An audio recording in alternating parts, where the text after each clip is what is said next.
All right. Welcome. Welcome. Hello, everybody, and welcome back to another episode of Three Crown. Hold on. Let's adjust that a little bit. There we go. That's better. Perfect. Okay. Welcome back. I don't know why it feels like it's been a long time. It's only been a week, but it feels like it's been like several weeks. I don't know. But we're back. I think we can just get right into it. We don't have a lot of bookkeeping to do, so we can just get started. We'll do our little recap. In 84 years, feels like it sometimes. I don't know. When you're 600 years old, it kind of blurs.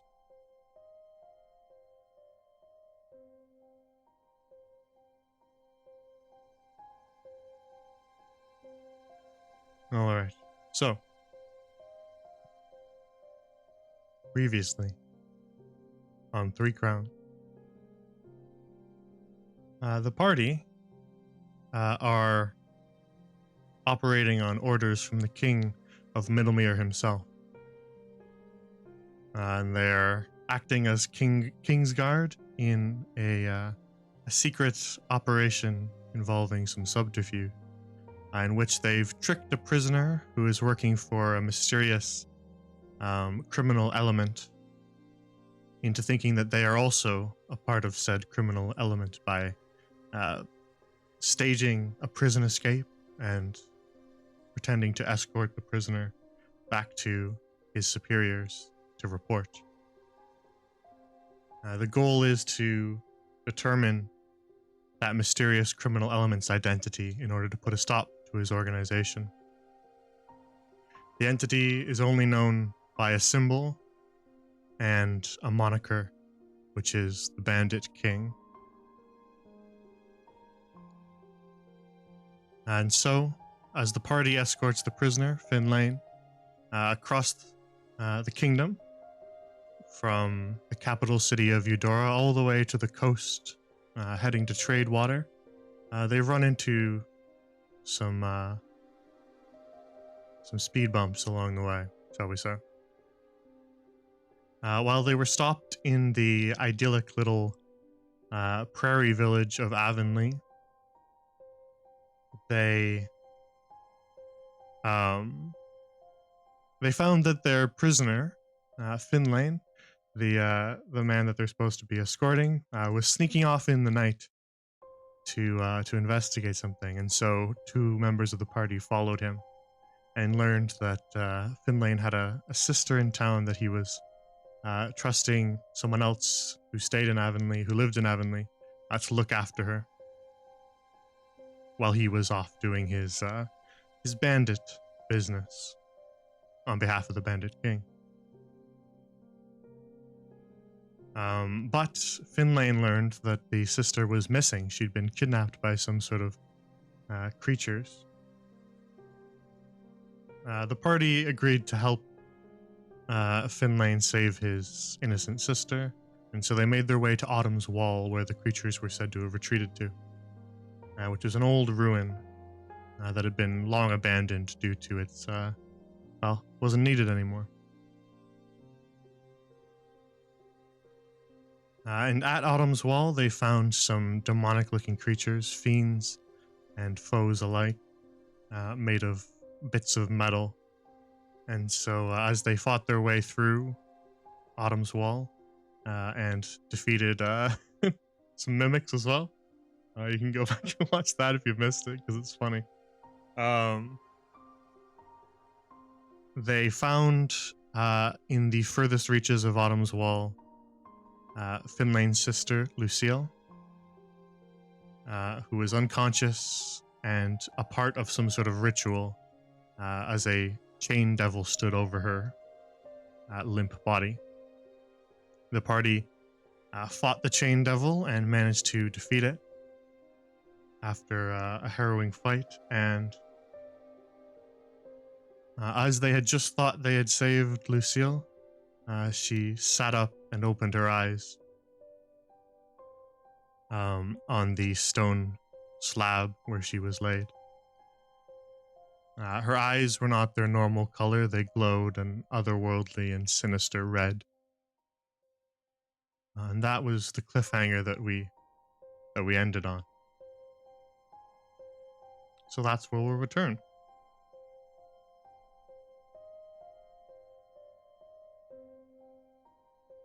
Classic Mimic D&D. Yeah, it was. it was definitely a Mimic moment. Maybe she just has bad allergies. Maybe. My allergies have been kind of rough today. Like, just hit me in the last hour.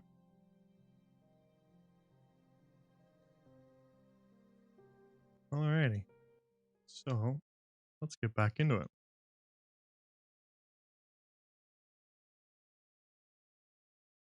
All the way down here.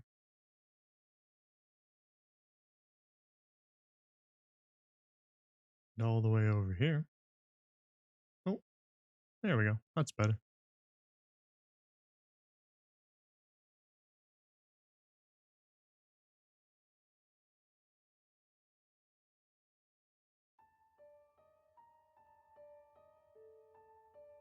So, as you rush up to Lucille as she lies on that slab, Finlane beside you all, concern kind of spread across his face for his sister. You see him at first relieved when he sees that she's still alive, and then as she sits up and her eyes glow that hellish red. What is your initial reaction? Finlane sort of takes a step back, sort of stunned by what has occurred. What do you guys do? Well, what's wrong with her?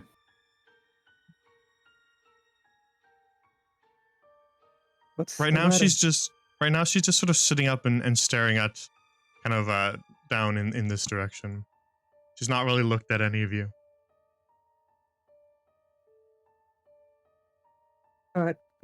Teddy's gonna try and get the chains off. Very well.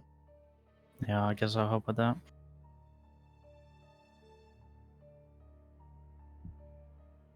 Yeah, so she is bound by chains, but you can find kind of weak points where they're rustier and attempt to smash them, if you will. Yep. All right. Then yeah, I won't make you roll to hit because they're not moving anywhere. So just Tibbs, make a strength, and you have advantage because Teddy's helping. Just athletics. Oh. If you already made the strength, that's fine. If you want to, you could add 3 to add Yeah, that. we will. So 16. Right. Yeah, that's sufficient. So after a little bit of effort, you manage to smash the chains, and they scatter pieces of metal across the ground. And so Lucille's been freed from the sort of ritual position that she was sitting in, but her eyes have not changed. And she slowly sort of turns her head towards the group. And her voice is sort of almost distorted, as though almost 2 people are speaking.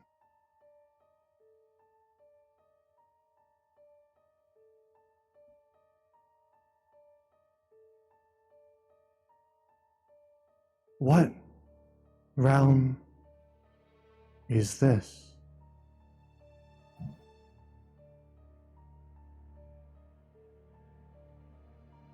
Ooh. This is Middlemere. We're here to rescue you. Finn, tell her. Say something. What's wrong? Lucille, are you all right? He looks really wary. And then Lucille speaks again.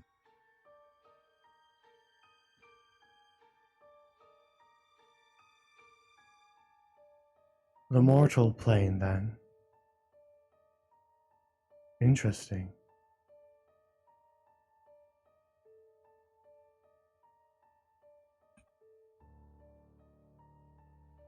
You see Lucille sort of look down at her own body, almost like it's completely new to her.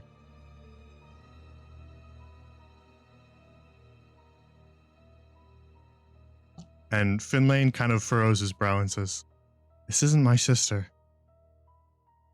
Something else is in there." What do we do? hold on. Finlane looks panicked. He's at a loss. I don't know. I've not dealt with anything like this before. Um, Teddy's gonna knock her over the head with the butt of his dagger. All right. All right, yeah. Just make a normal attack roll then with the dagger. Straight to the point. We'll treat it as blunt damage instead. Okay. All right. Well, you hit her. Oh God. Does it do the damage though? Can it not be damage? I mean, it's her body. She's also a pretty weak person in general. No. You're hitting a sickly lady who just got possessed. Okay. I mean, just roll your damage normally. Oh, I accidentally did it twice. Yeah, we won't need to apply the sneak attack. Sure. No, We can if you want to. No, we don't want to. We do not want to. Yeah, you clock you clock Lucille over the back of the head, with the butt of your dagger. And you see kind of a bit of blood kind of ooze from her hair. As you smash her in the back of the head.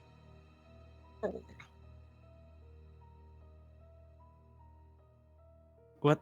Teddy, what the hell? Teddy, I'm not doing another Rolo, okay? What are you? I don't know. He said it's not his sister. He would know. Teddy, as you do injure Lucille, she just sort of doesn't react at all to it. Like physically, her body kind of moves a little bit when you smack her, but there's no wince of pain. There's no cry. There's nothing at all. She doesn't react to it. Well, that's Gale. not good. Devil things, you know anything?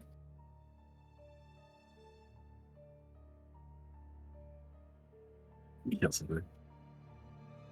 Hmm? You know what to do? What are you talking about? Sorry, I was distracted with the thing, the chains. It's not her. What do you mean it's not her? Maybe it's like a joint partnership, like two people in the same head, but they share control. You say that as if it's common knowledge. What does that mean? Gil, as you step up to the platform, Lucille like looks directly at you.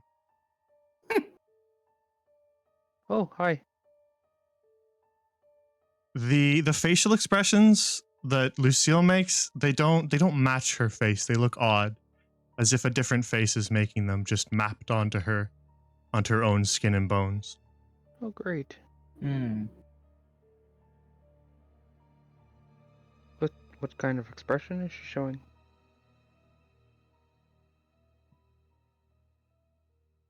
Two people in one body. No, not quite. I'm in control. She's looking directly at you, Gale, as she says that. Alright, sorry, I didn't mean to put your panties in a twist. Jesus. Who are you? Yeah, who the hell are you?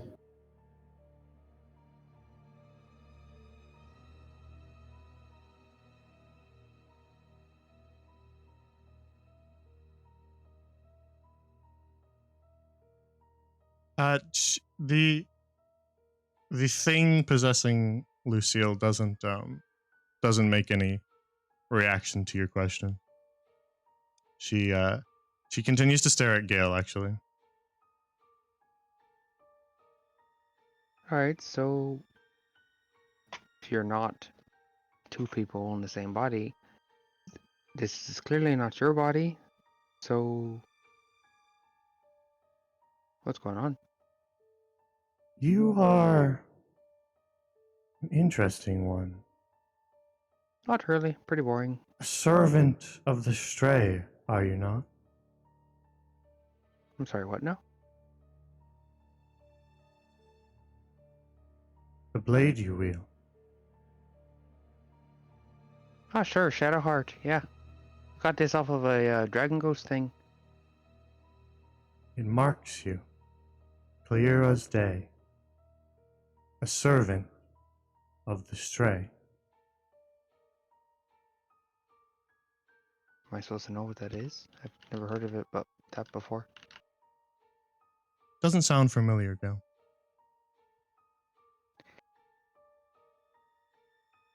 Kaz, you can do a religion check if you want. Like the cat video game? The what now? The Stray?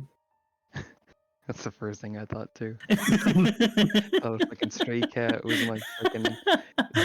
You're possessed by this sleepy devil.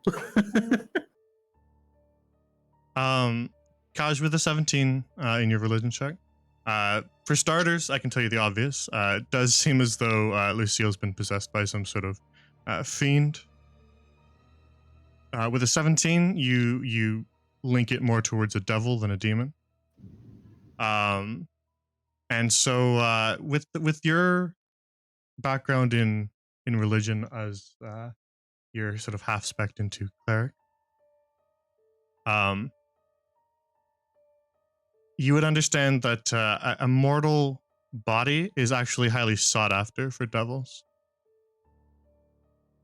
This is not the same creature that you fought. This is a new one.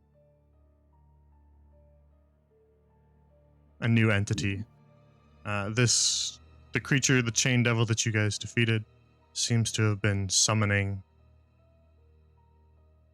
another devil into this physical body.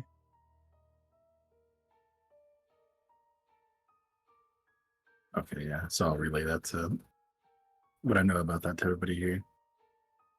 But I don't really know how to stop it. Jay, would we be able to tell how complete the ritual was? Kaj probably would with a 17. It's sort of half complete. You get the sense that somewhere in there Lucille's still present. The fact that her body has not changed at all, it's not warped into something horrific like you just fought, implies that the ritual wasn't completed, Kaj. Okay. So it's got control, but it's only sitting at the steering wheel. It's not fully taken the body. It's not removed Lucille from the equation. We can still do something. As for estimating how to stop it, Kaj, the best that I can give you is some sort of holy magic. And you're relaying all of this, Josh? Yeah, I'll relay everything I just learned that I knew. That's everything else. Holy, She said, holy magic. you said she couldn't walk, right? Or she was sick? Not long distances. She's sickly. She's weak. Well, if it's only controlling her, then it can't really do much, right? I mean, it can probably walk. Yeah, but maybe we can overpower it. Do you guys have any magic for this? Not wholly. Whatever I can- do, I've only got one shot at it. I mean, I'm pooped. I can try to hold it down. Wait, before we try anything, What if What we do you- try and find Lucille inside? Finn? Just talk to her. Finn.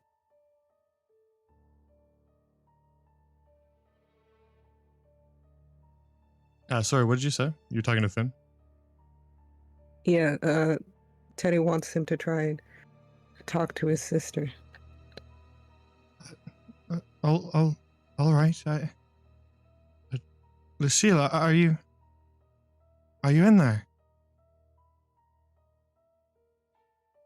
The body of Lucille now turns its attention from Gale to Finlane. And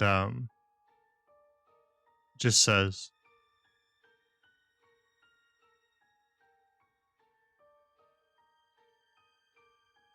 I am afraid she's stepped into the other room right now. You may address me. I mean, we can't. You never told us who you were.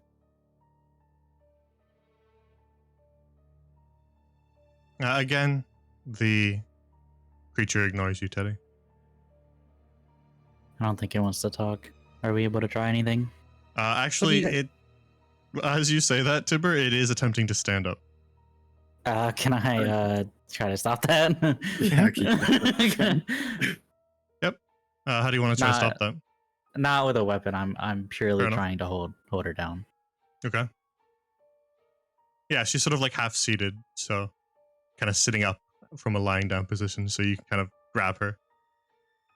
Yeah, I'm not going to like force her like to like lie down or anything, just like pretty much keep her from moving at all. Yeah, just stop her from changing the position that she's currently in. Yeah, pretty much. Keep Fair her stationary. Yeah, make a grapple. So that's what, athletics?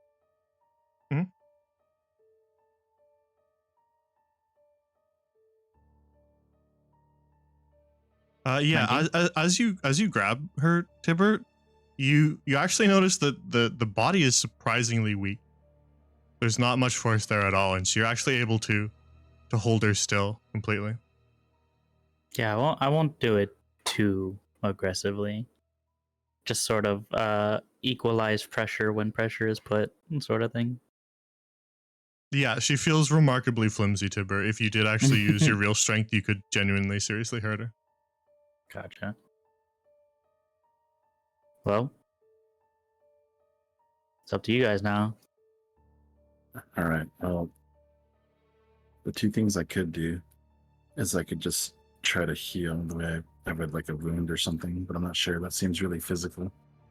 The other thing I can try is I can try to find Lucille in there to give her a blessing, the same way I would usually if we were in a fight. What do you guys think? The blessing thing sounds like it might work more. Are there any like wounds on her body that would indicate like damage? She has what looks like almost like burn scars where the chains were around her arms and legs. And then she has a bloody gash on the back of her head. Yeah, besides that. I'll just sort of point those out to Kaj, but not really answer. before you do, can I ask a question? I mean, to me, or To them. What's the stray? What is that? Is that a friend of yours? Someone you know? Someone you don't like? Who's that?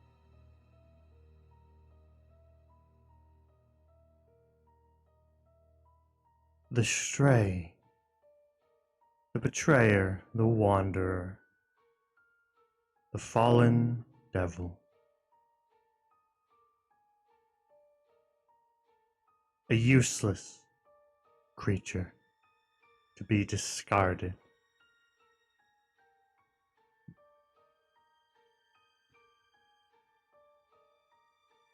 That sounds a bit harsh.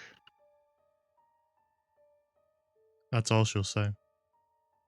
Honestly, Fallen Devil sounds like a pretty good guy.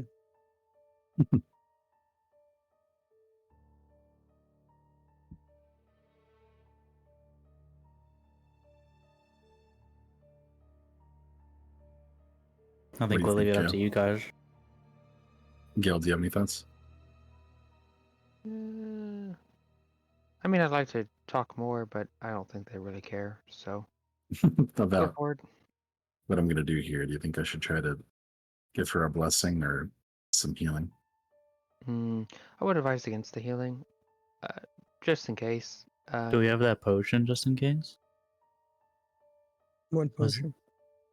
The one you just won? Was that used? Oh no, I'm not using that. The healing potion. I mean, just in case. For in case for what? We or anybody hurts her during this?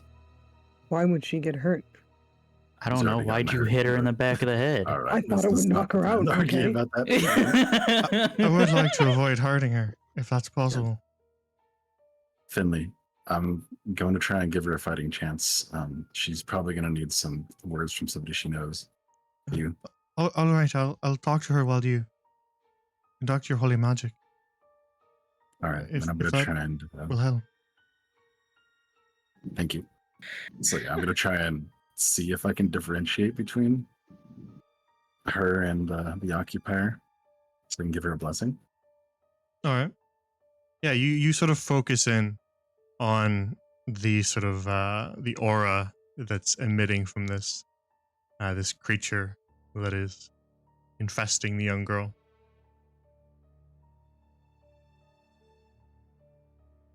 And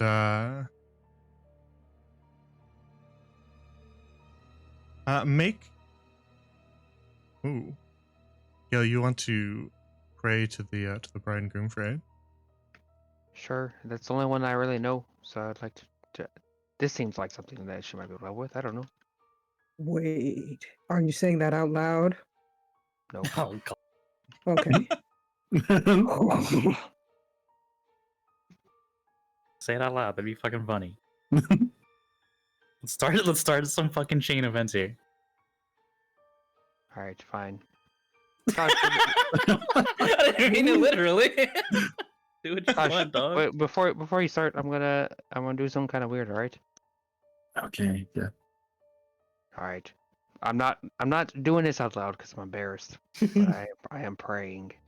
Like I'll put my hands together, so it's gonna it'll look obvious, but I'm not voicing who I'm praying to. Fair enough. All right.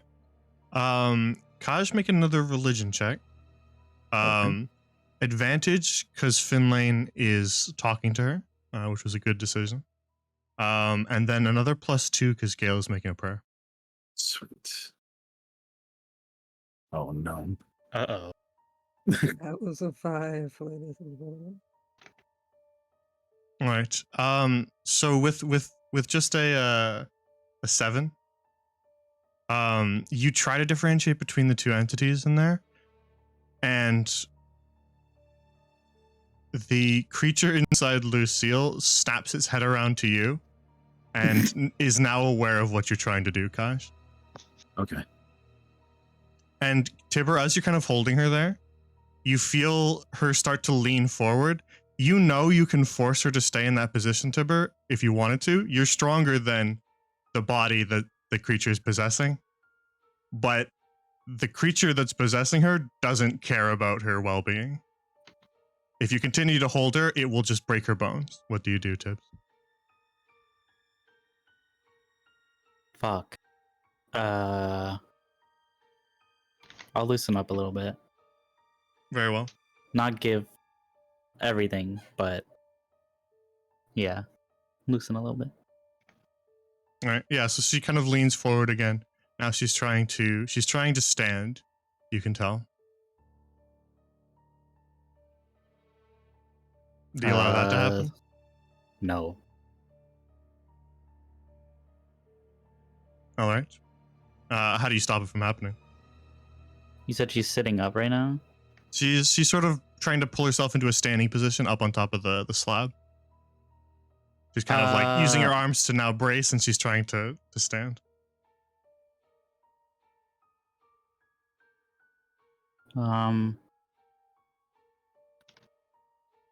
Is it possible to hold her hands behind her back?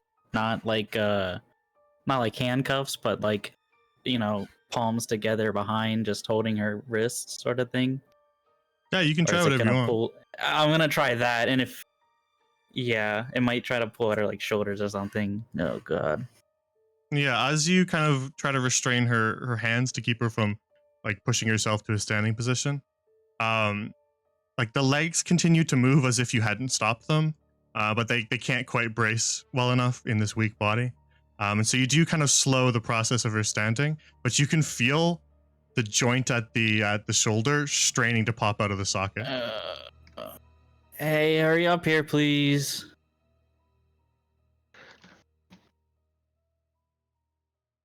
Kaz, you can try again. Same as before, or just straight roll? Same as before. Okay. Finlay's not stopped and Gale's still praying. Okay. Pray harder, motherfuckers. All right. Teddy's cursing over Nice. Infernal.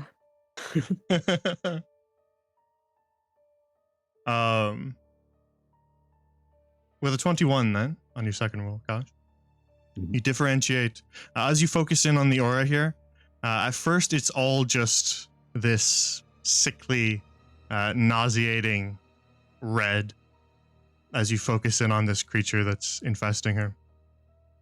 And then, as you focus even harder, you just get this tiny little glimmer of something else. Just this tiny, pure white glimmer. It's definitely not the same aura as the demon itself. Okay. The second I sense that, then I do want to try and send a blessing through. Very well. Yeah, as soon as you recognize that other presence, you bless it. And so the others feel the blessing drop from themselves, but you bless. Do you want to just pour all the combined into one, rather than blessing multiple people? Just do it all in one. Right. All right. Then yeah, you just purely bless that one entity. And as that happens, you feel that other red entity just swell with rage. And Tibbs, you feel the body start to kind of writhe in your hands, and you feel one of those shoulders pop out of the socket as it tries to wrench itself free from your grasp. But Kaz, you press harder, and that furious red something begins to shrink away from the holy light that you're channeling. You can feel it sort of burn and sear at the edges as you drive it out. And as you drive out that other presence, you feel the little glimmer grow stronger. And stronger still, until it goes from just a glimmer to almost a miniature sun in front of you. And then, with one last push, the red, horrific, sickly entity is removed. And all at once, Lucille just collapses back onto the stone slab. Motionless.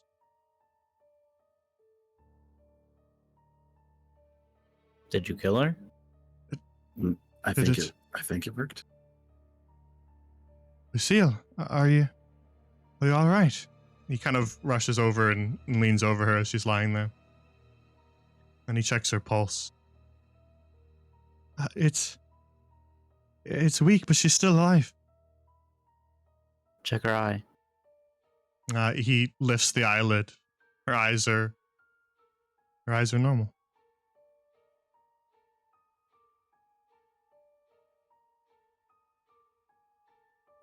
Where'd that thing go?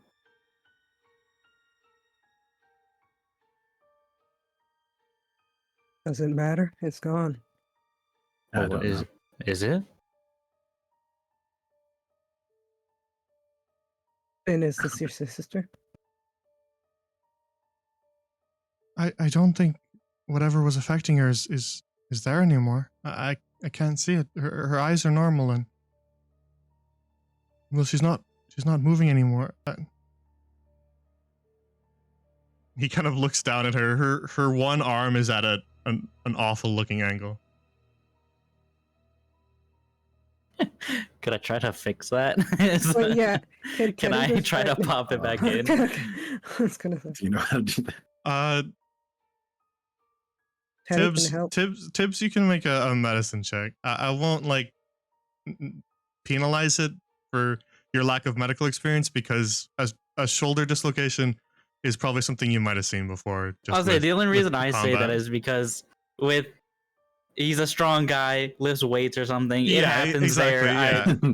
Like this isn't like a disease or something like that, so I'm not going to penalize you on the medicine check because like this is something you would have actually seen before. A dislocation nice. is Ooh, is nice. fairly normal for someone of your type.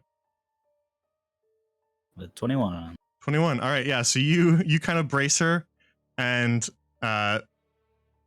it looks a little bit brutal, but you do pop the shoulder back into its socket, and as you actually do that, she just kind of yelps in pain and just wakes up. Oh, She's sorry lying. about She's that. lying flat on her back and staring at the ceiling. She's kind of panting heavily, but her eyes are still normal, and the twisted, weird, unnatural facial expressions are gone. Her face looks like her own again. Sorry, rude awakening. Where Maybe am I? Ben, is that you?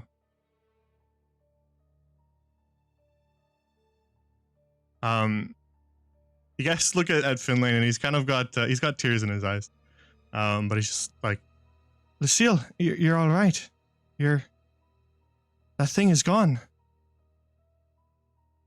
And she kind of just looks confused. He kind of looks back behind him to look at you guys, sees the mess that's down on the floor over there, the bloodstained tiles, the chains everywhere, the bodies, and just says, What happened here? I remember staying with Baxter, and I was going to sleep, and then I had an awful dream, and there was someone else here with me, and then a great amount of pain, and then now I'm here. You see her just like reach around behind her head, and when she brings her hand back, it's covered in blood. Yeah, sorry about the head thing. Teddy's gonna sheepishly kind of throw it there. You sort of Uh, whipped back really fast, kind of hit your head. Sorry.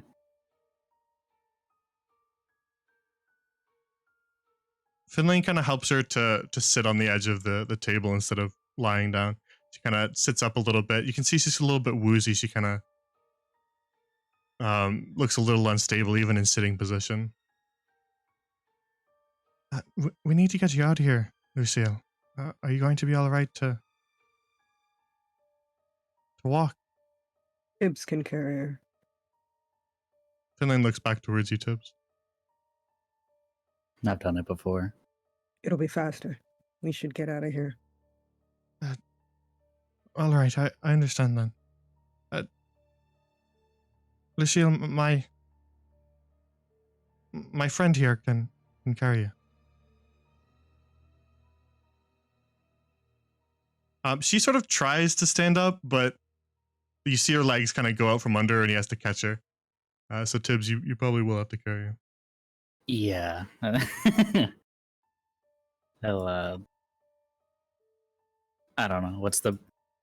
What do you prefer here? Piggyback? Princess? Carrie? Which one? I don't much have a preference, but She's Piggyback a sounds lady. fine. Carry her like. Yeah. like As soon as she says that, it'll just pick Princess Carrie. all right. I'm gonna grant you access to the token so that you can move around. Yeah. So you can just drag her That's along with you.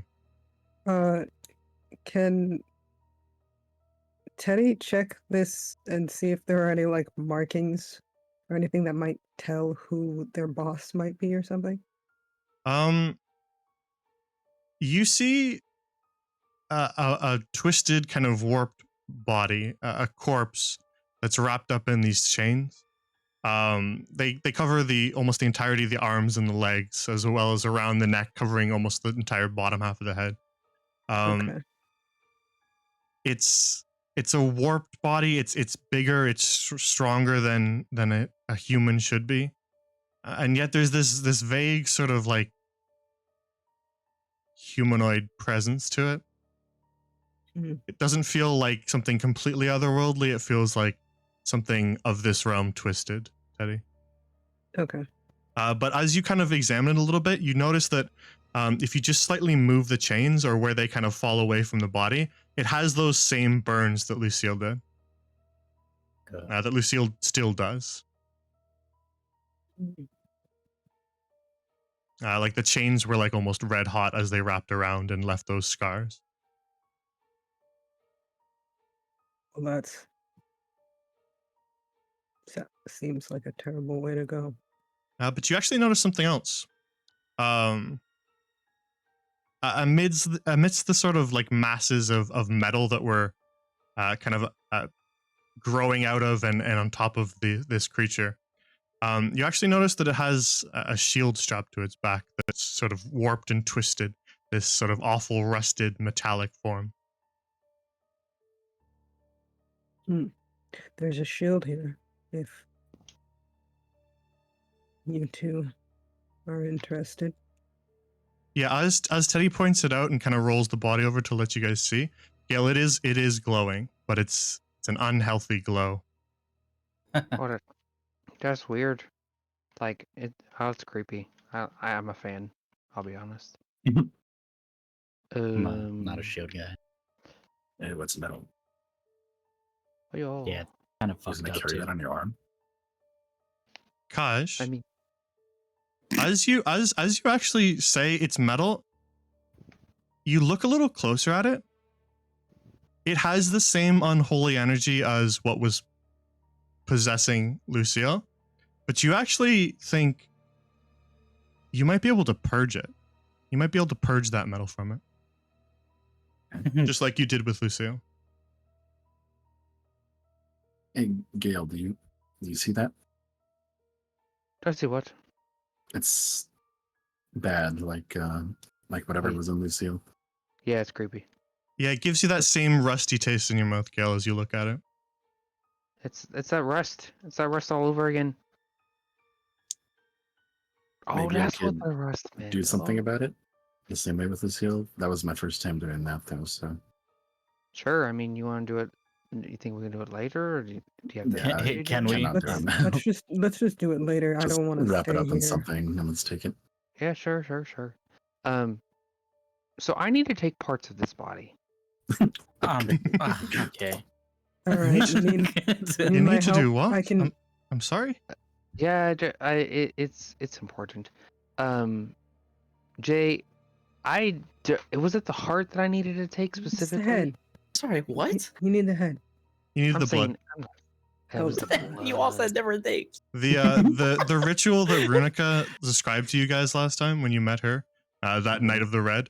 She described that a part of the initiation into it is that you are painted with what they call cauteries. So they paint these symbols onto your skin in devil's blood, and that burns them in like tattoos. Oh. So you need the actual devil's blood because it's physically a part of the ritual. And it's also proof that you've killed a devil, and so it kind of works for both. You can bring the heart if you want, but that'll just be like a trophy. The heart is their sigil. If you need help with extraction of stuff, I'm kind of your guy for that. Yeah, I was about to say, Teddy, I actually need a vial. All right, you want to do it, or shall I? Yeah, Finn, I wouldn't watch it if I were you. It's I- gonna be gross, probably. I can imagine do it. so. All right. Yeah, Sounds fine. he's gonna give you a vial, and he's also gonna take a vial. Oh, you trying to join the order too? You never know when you need some devil's blood. So you're not trying to join the order? You never know when you need some devil's blood.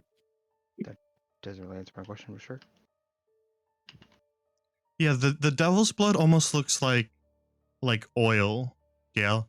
But instead of that sort of rainbow sheen that oil has, it has sort of a red sheen to it. Ooh. But the actual sort of black of the oil is almost so black that it looks like an empty void. It's sort of Vanta black. That's pretty neat. But yeah, you can spend some time. You guys did cut up this body quite a bit when you were fighting it, but so you probably don't have to do too much cutting up to get stuff. But you would have to cut the heart out if you wanted to do that. Sure do. Getting the blood itself is not too difficult. You can fill 2 vials, or just however much you want. It's a whole big tall body of it, so you can take as much blood as you want. Great. Hey, do you think Teddy if we might cut take off a the second. chains that we can use those? Like the same thing that he did? That's pretty cool. Chains? No, those chains aren't like attached to him. No, I'm saying if we take him, can we do the same cool thing where they're like, ooh, I think that was because it was like devil. I think that was just like that devil power he had. Oh, unfortunate. Yeah, I Alright. don't think it was a weapon or anything. Okay. I'm Teddy's good. gonna take a couple vials and be on his way. Man, Teddy's so creepy. Taking vials.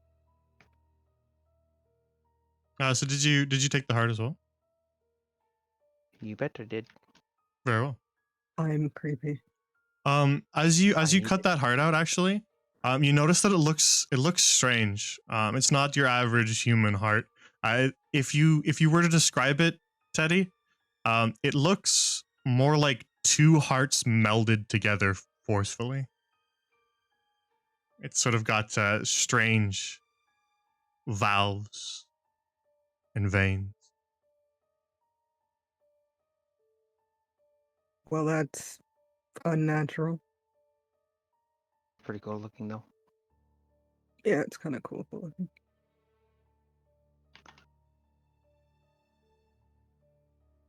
All right. Alright. So carry on, go. I was gonna say, alright, I'm good. Oh, wait, I grabbed the shield. I like found some cloth, I wrapped it up. Yeah, That yeah, wasn't of clear. course. Yeah, you wrap up the shield with some old cloth and carry it on you. Yeah, in its Yeah. current state, it gives you a little bit of like a shiver down your spine as you're near it, Gail. But when you kind of wrap it up and put that bit of distance between you and yourself, you don't notice it so much.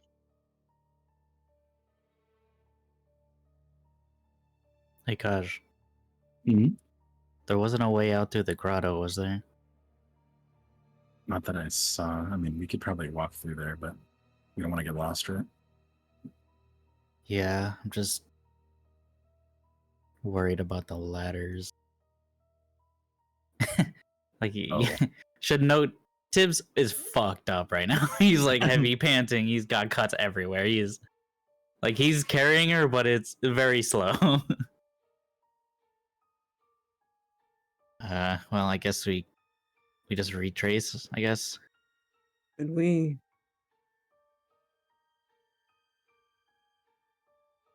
You think that they're still alive? I can scout. I'm feeling. Actually, I'm not gonna lie. I feel great. So Go take a look then. Please do then. I'm gonna take a look and see if they're still there, and if they are, then we'll figure out how to do this. But if they're not, maybe I could just kill them from above. We'll see. Yeah, you guys make your way back out into the other chamber, into the western tower.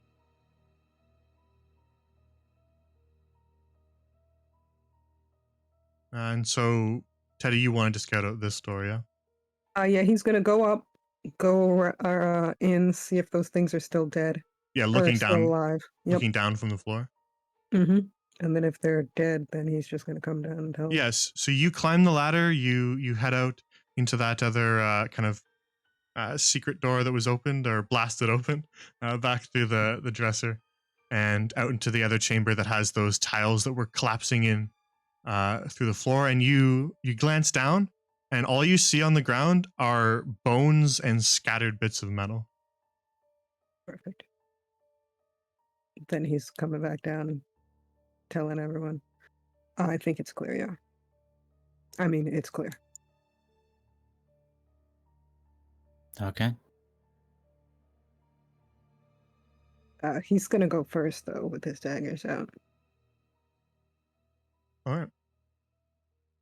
Ooh. You got slingshotted again. Hmm. All right. Then, you all make your way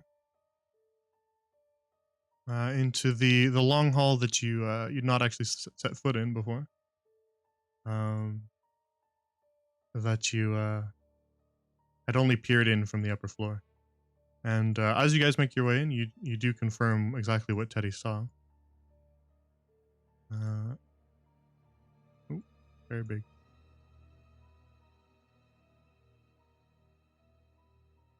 Let's shrink it down a little bit.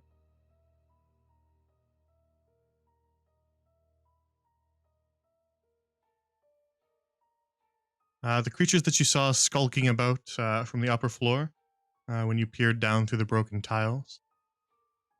So the holes were where the light is, so here, and then over here. But as you look around now, you just see skeletons collapsed onto the ground and just chunks of metal, rusted and torn.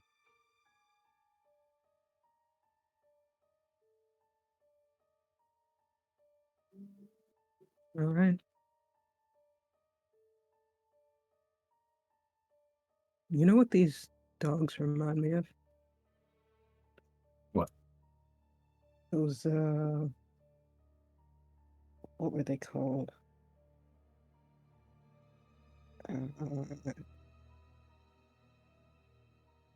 Kushi? Kind of. Yeah, as you actually look at the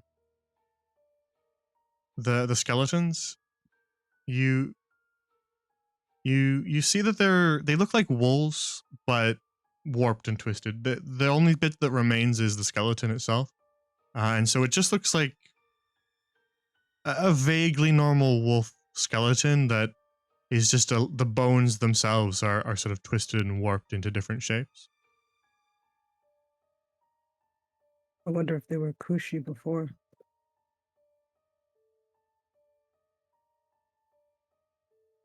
What's a Kushi? You know those dogs Kaj, that we... Yes. Kaj, as you were walking right here, you actually trip on this tile right here. Oh. Get shit on. It's Sorry, it's sort of I guess- it's slightly raised from the ground compared to the others. Oh, you're right, Scotch? Yeah. Why is it like that? What do you mean? Oh, that's What's weird. up? Can I take a look? Does it look like it's supposed to come off? Yeah, you take a look at it, Gil. It doesn't seem nearly as fastened as the others, though it does look pretty heavy. It is a big stone slab. Oh, you want to help me and we'll try and move it? See what happens. He can move it. Doesn't look sure. like it's a trap. Yeah. I'll give it a shot. All right, athletics with advantage because Gil's there too. Wait, is Gale doing it or am I? Either To of you, you, buddy. whoever has the highest Alright. one, since you're both doing it. I have haven't- nothing there again. I've got a fat 10 for strength, so All right. Yeah. All right, yeah, the two of you struggle, and you kind of like it's hard to grasp the edges of the tile, so you're not able to get like a good sturdy hold on it. You can definitely tell from that effort that it is capable of being moved, and the others notice that kind of stone grinding as you guys are fumbling with the tile. Though the two of you aren't able to move it, you definitely know now that it is capable of being moved. Tipper, can you help us move guys? this real fast? Tibbs is busy. Let me... No, not try. really. All right. This time I'll try. You help me, okay? You- Alright, You guys okay. can just triple it up if you want. You can all do it. Okay. Come at me, bro. All right, yeah, you don't need to roll multiple times because that'll do it. Oh, Wow. okay. Well, double 19s. All right. So, Yep.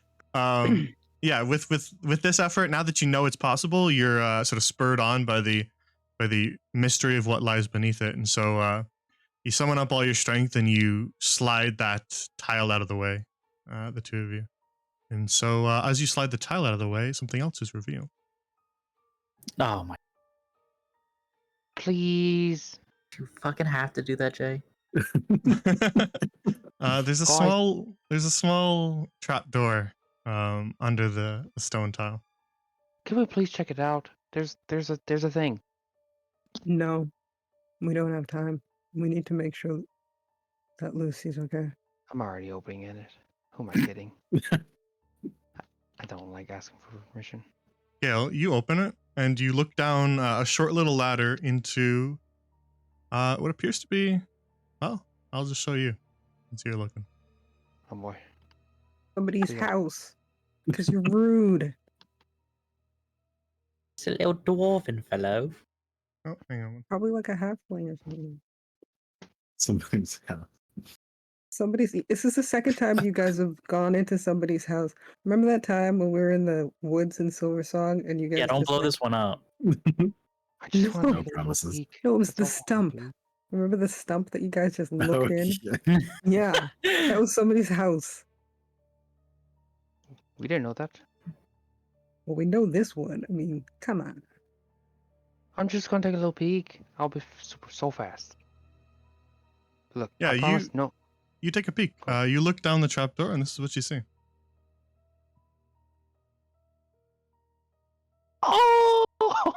oh!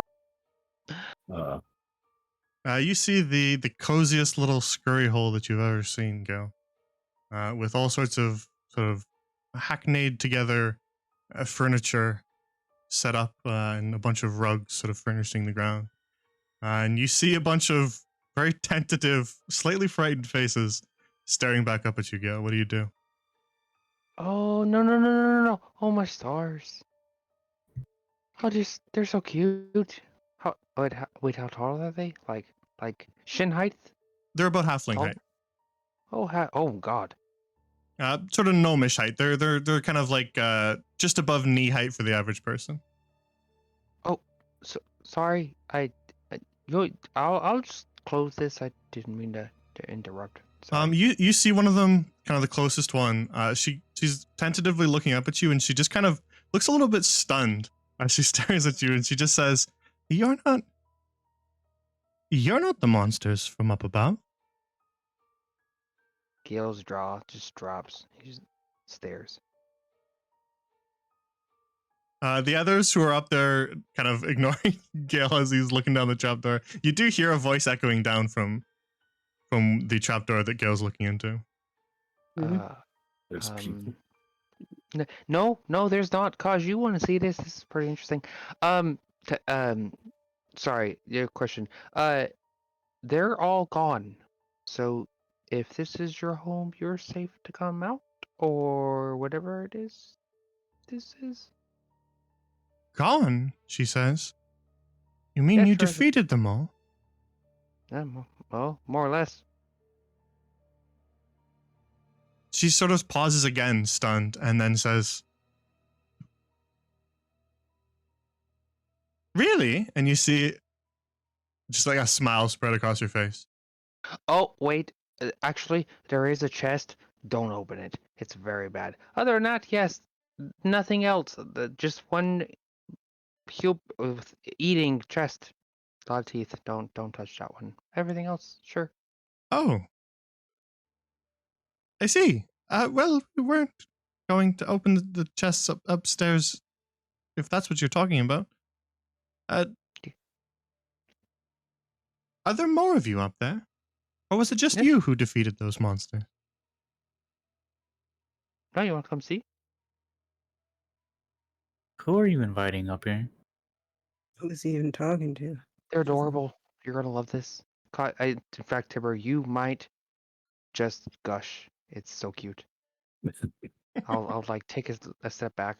Yeah, you take a step back, and More you cats? see her kind of tentatively make her way over to the ladder, and she climbs up and pokes her head out so that the rest of you can see. She kind of swivels her head. Oh, Oh, Tiber's eyes widen. oh. Yeah, it's a little mouse folk woman, and she's kind of swiveling tentatively, looking at you all, and says, "Then it was all of you then who defeated all these." She looks across again, swiveling, sees the destroyed bits of metal and bone. You weren't lying. You really did defeat them all. Gosh, Mhm. the cheese.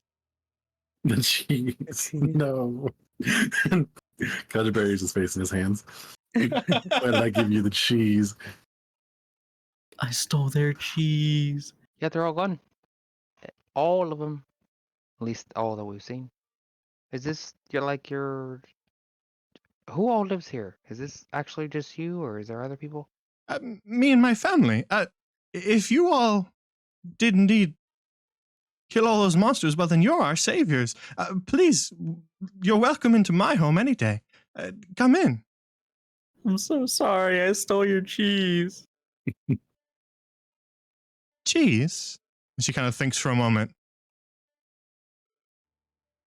Oh, I know. You must mean, yes, the cheese that we left behind when Cam had to run away. I ate it.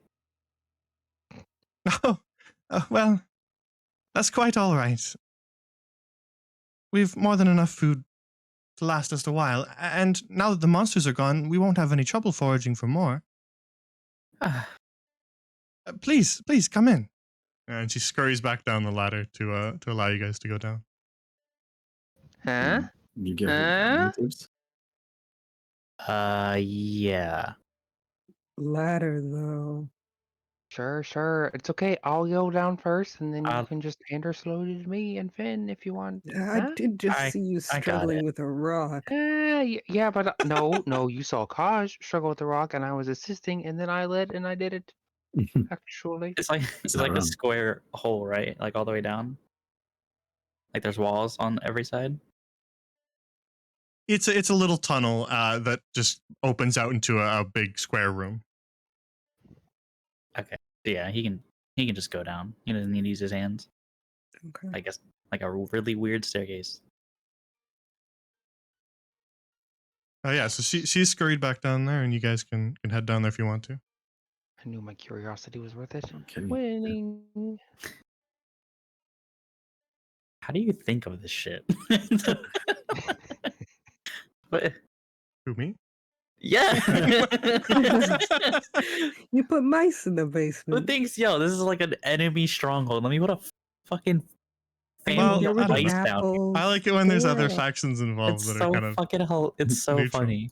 It was a really grim dungeon about kidnappings and demon possession. So I wanted to hide a little cute thing in there if you spotted it.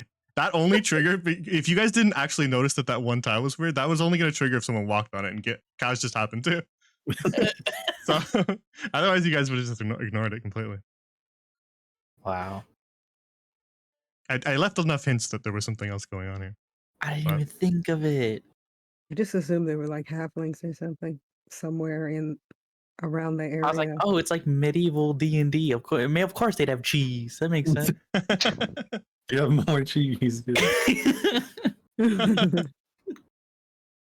So, oh, that's the wrong person. You guys can make your way down here if you want to. Yeah. Yes, sir.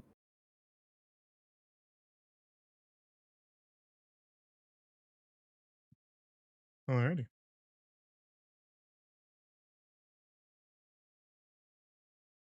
You can help Lucille down here if you want.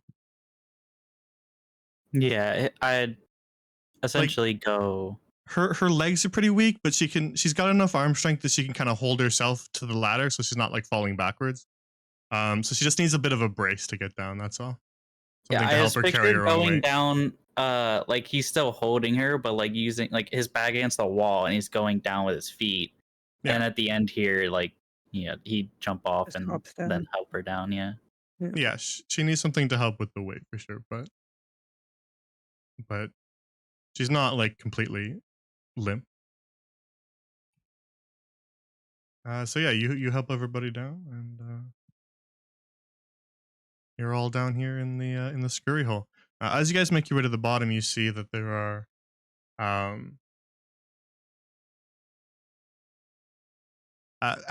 other mouse folk, all kind of tentatively watching you in the room. Two of them look a little bigger than the others. They look older. Their fur has streaks of gray. This one and this one, but the other two are much smaller and look younger. Lovely place you have here. Do you by Uh, chance have sorry, somewhere for her to sit or lay? Here, of course. And she kind of bustles over and kind of shoos one of her kids out of the way, and just kind of motions towards one of their little bedrolls that they've got set up. She kind of brings one of the rugs over to help pad it out even further and says, here, please rest here if you're weary. I'll help her to get there. Unless I'm still carrying her, then I'll put her down. I don't know. Oh yeah, you can help her over there, and Finlay will do the same.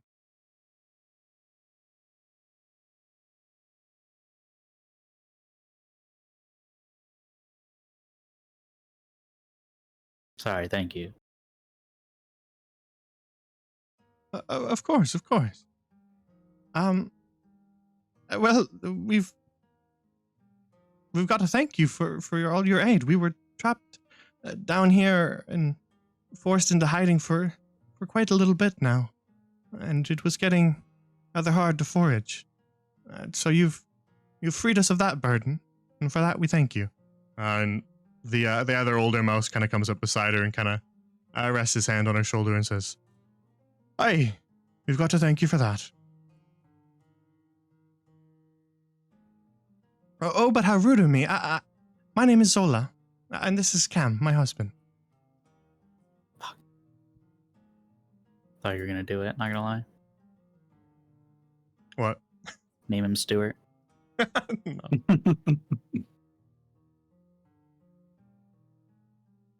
And then she motions over to the kids and says, "Come on, children, don't be rude.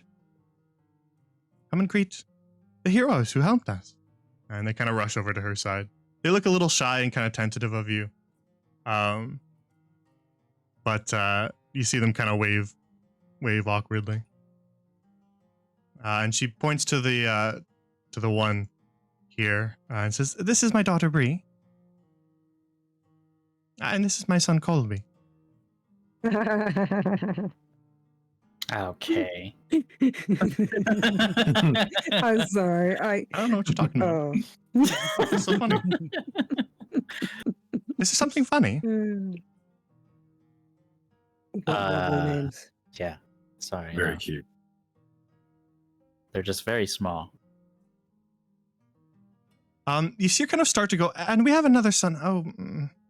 And then she kind of trails off a little bit. You see sort of a conflicted expression spread across her face. And then she just drops it entirely. But I shouldn't linger on that. Would you all like something to eat or something to drink? I can make tea, and we've got plenty of cheese to go around. Gladly, yeah, thank you. That would be great. If we Thank could you. have a little rest here. Of perhaps. course. You're welcome to rest as long as you need. That might be helpful. Teddy kind of looks at Kaj for confirmation. Just gonna nod back. I'm gonna head over and see if I can stop the bleeding on this or something. Yeah, if you don't want to use magic to do it, you could just try to staunch the bleeding with pressure and cloth. Not bring my magic. So. Yeah, it's not still like freely bleeding. It's kind of matted now, but a little bit of pressure would help. And she kind of smiles weakly and just says, "Thank you. It was a little painful." Yep. Sorry about that. It's all right. I'm a little confused about the whole thing, so I'm just grateful that I'm all right.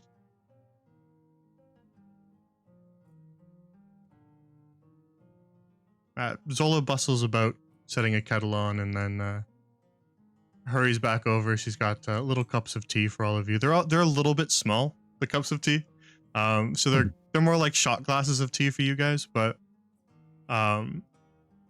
she says, I know they're small, but there is more in the kettle if you are looking for another serving. Oh, I mean, this is fine. Thank you. on a brighter note, Thank you. Tiz will pull out a bottle of wine. I've heard this goes great with cheese.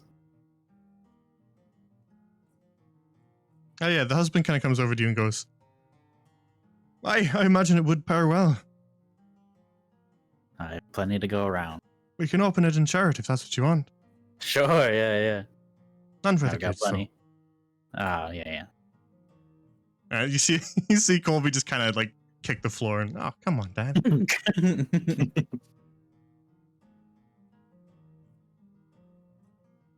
And so he goes and fetches a couple other glasses that you can use. Again, they're rather small, so this is more like shots of wine again. But he apologizes and goes, "They're not ideal for folk of your size, I know, but well, nothing wrong with a couple more glasses." We'll make it work.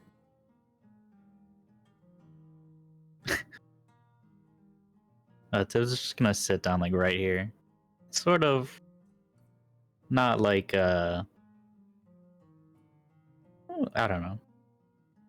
Defensively over her, I guess. Not like Yeah. you know. Yeah, for sure. Not aggro towards them. Yeah, as you're kind of sitting there, you notice that the young son is just kind of like bouncing back and forth around you. He's very excited about your sword. Oh. I mean, I'm not gonna hand it to him, but I'll like hold it out in front He's of not. him. Yeah, and he's not like asking for it. He's just kind of like excitedly looking at it and just kind of dancing around you. I mean, I'd give it to him if I think he wouldn't like die or fall over. Like, it's probably Yeah, bigger it than would- him, right? Yeah, So- it's like if you put it point to hilt from the ground up, it would be taller than him. yeah. I'll put it in front of him, and like he can do whatever he wants with it. He continues to kind of like flit around you like a hummingbird almost, and just kind of transfixed on the sword. He goes, "Have you killed anyone with that?" Yeah. Too many, if anything.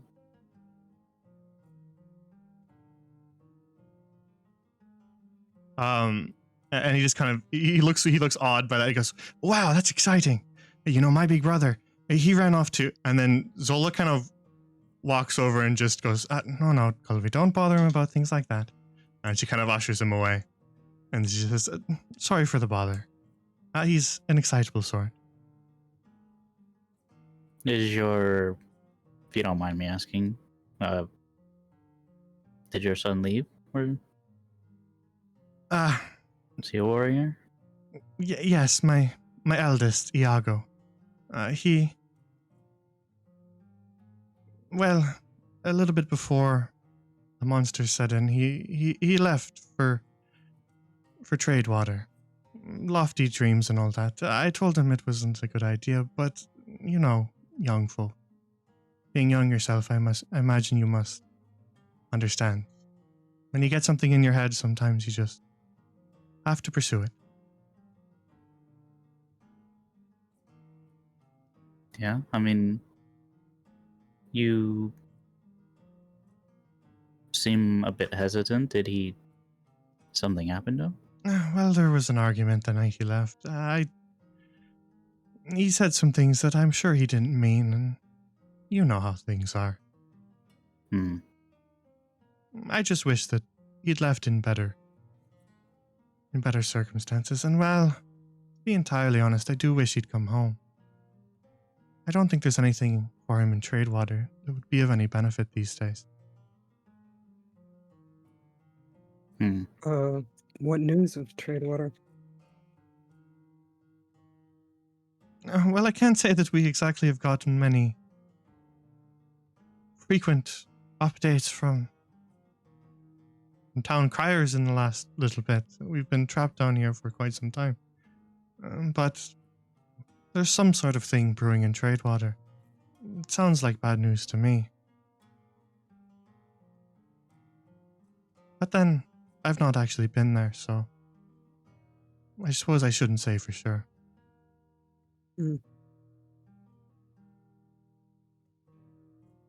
Well, if we happen to be in that area, Are you and heading to we- Tradewater? She kind of brightens up a little bit. Perhaps, but I was just saying if we happen to end up in that area ever, we could see if we could keep an eye out. Yes, if you wouldn't mind. Cam kind of pipes up as well and goes, I imagine he shouldn't be hard to spot. He's likely the only mouse folk in town. Yes, if you could keep an eye out for him and perhaps talk to him. If it seems like he's in a bad way, then could you convince him to come home for me? I know that's a Yeah, rather well- big ask of a stranger, but you've I already mean- proven yourselves to be quite heroic. If we're there, there'd be no reason not to. Well, thank you. Again, if he seems like he's all right, then I suppose he should stay. But if he's in a bad way, then tell him that we're waiting here at home for him. If we see him, we will. And would you tell him that I'm not mad at him? That we won't argue if he comes home. Of course. Thank you. You've already done more than enough for us, but I'm grateful anyways for the additional favor. Your hospitality is very welcomed. Trust me. But like I said, you're welcome to stay here as long as you need to. Our house is yours. Thank you. I didn't get that much of a rest last night. I'm not sure about anyone else, but I don't know. I think some of us are a bit rough for wear. One night will do, I think. Well, I You're didn't know if welcome we to- could- you're welcome to grab some of our spare rugs and form your own sort of bedroll. Set up camp here if you will. And we got food enough for the lot of you, says Cam. Now that the monsters are gone, shouldn't have any trouble foraging for more, so please eat your fill. Thank you. So is it gonna stay with his back against the wall here?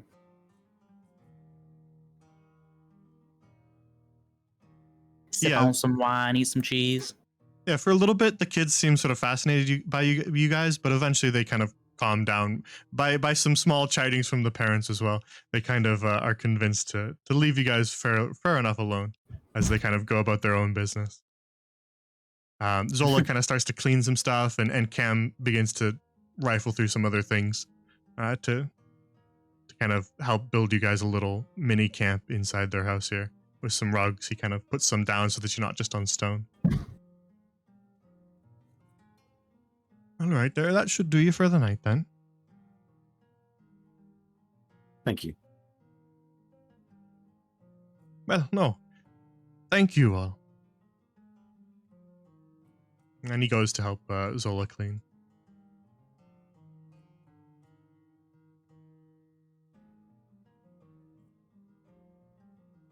And so they all kind of leave you guys to your own business. Yeah, Tibbs will probably just sit here, relax, and probably fall asleep just sitting right here. We'll sort of put a knee barrier so he's not like looking at this guy though. But... Fair enough.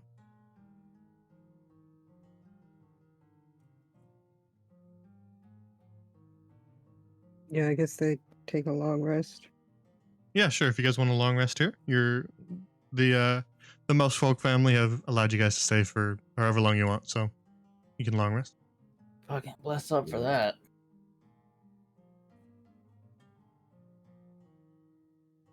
I was spent, as they say. So is there anything else you want to do before you guys drift off for the night? Or that you want to do particularly in the morning? I'd like to catch the mother before we leave, but Fair enough, yeah. nothing at night. Anybody else?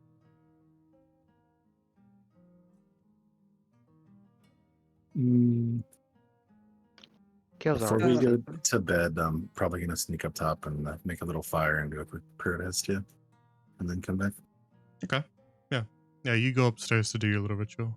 You can do it outdoors because there's the 2 yards, so you can just kind of pick and choose outdoors. There'd be more than enough kind of wood to help you start a little fire. Teddy just puts his mask on and goes to sleep. Yeah, if you're gonna do that, then actually the young son kind of like sees it and he kind of creeps over to you. He just goes, "That's a cool mask. Where'd you get that?" From one of my enemies. Really? Did you kill the enemy? And you took it off them? Teddy's gonna just ruffle his, or try and ruffle his fur, Yeah. hair, Yeah. and just be like, it's just part of the job. Job? What job is that? Are you an Yeah. assassin? Rescuing people in danger. Oh, that's pretty cool too. But at the word assassin, his eyes just get a little sad for a second. Have you killed lots of big monsters? Some of the biggest.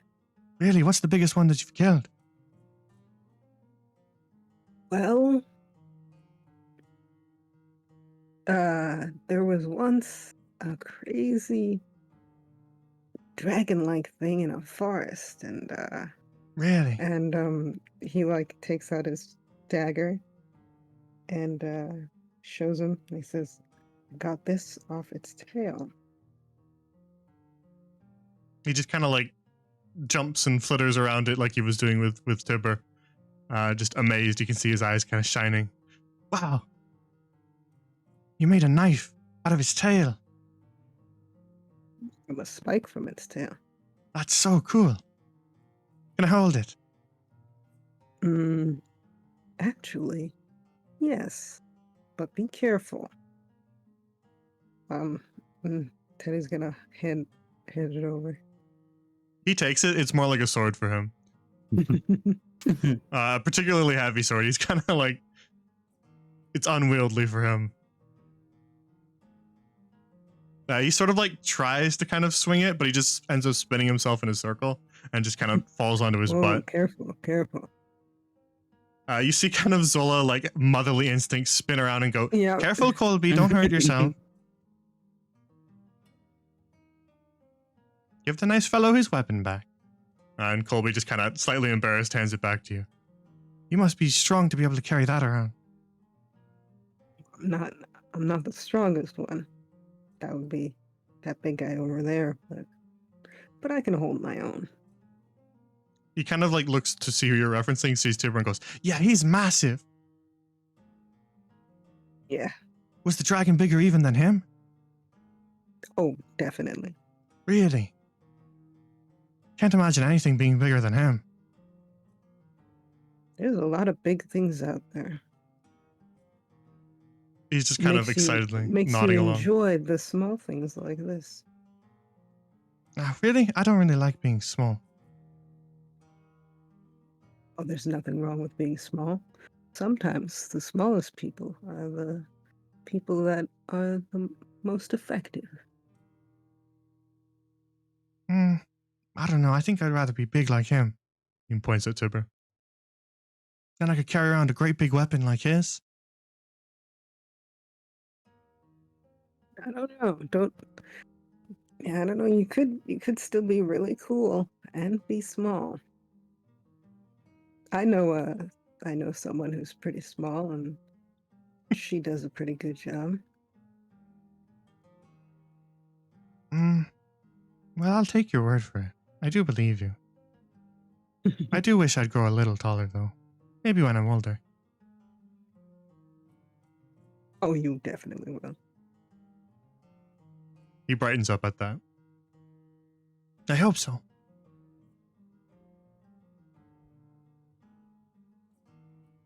And he sort of almost like sees something else and just kind of gets distracted and wanders off without saying goodbye.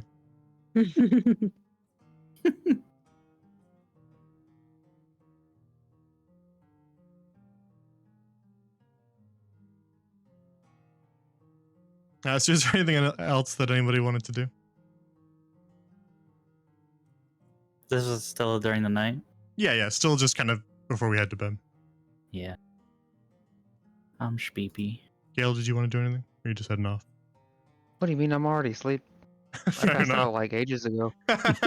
Fair enough. Alrighty. Then you all long rest, so make sure you do it on your character sheet as well. And you guys actually awake to the smell of food cooking. Oh yeah. And you can see as you pull yourselves out of bed and blink the sleep from your eyes, you can see that Zola's kind of bustling about in the kitchen, kind of just bossing Cam around and telling him how to help and what he should carry where and what he should chop as she prepares a meal for you guys. She's brewed some tea for you in the morning, but she's cooking bacon for you guys with some sausages. And she kind of takes it over and on plates to kind of hand each you some.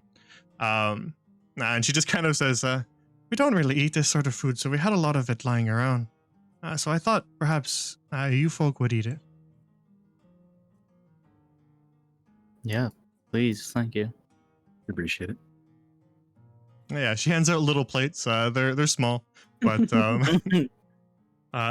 kind of so small that they only hold like kind of 2 pieces of bacon each, and like 1 sausage piled on top. But she kind of hands you all out some food. Here you are. And there's tea in the kettle if you're thirsty. Thank you. Are they wooden plates? Yeah, they're carved from wood. Can I They look- frisbee they look- at Gale's forehead? They look hand carved. Frisbee it towards Gale. Probably made by these people. Yeah, you can frisbee that kill. Oh, no. Yeah, just make like a projectile attack to see if you hit him. I have a javelin. Yeah, just do that. Do that roll. Not good. Yeah, that doesn't beat Gale's AC, so it just kind of sails over his head and just bounces off the stone wall. Immediately looks away. Yeah, you kind of see Zola like kind of glance back, almost as if she was like about to chastise her children for doing something, and then she just realizes that they're just sitting there quietly. And then Colby just kind of points at you two. Wasn't me. Really good bacon. Huh? What are you saying, little man? As you kind of look at him, you see him kind of shrink back a little bit. He's a little bit intimidated. Nothing. Don't worry about him. He's just a bully. I'm What not. are you gonna do, Tipper? I wasn't Pick gonna some do flowers? anything. Maybe. There's no flowers down here. It's fair. Yeah, Zola just kind of chuckles to herself at your antics and. Do be careful not to break the dishes, though.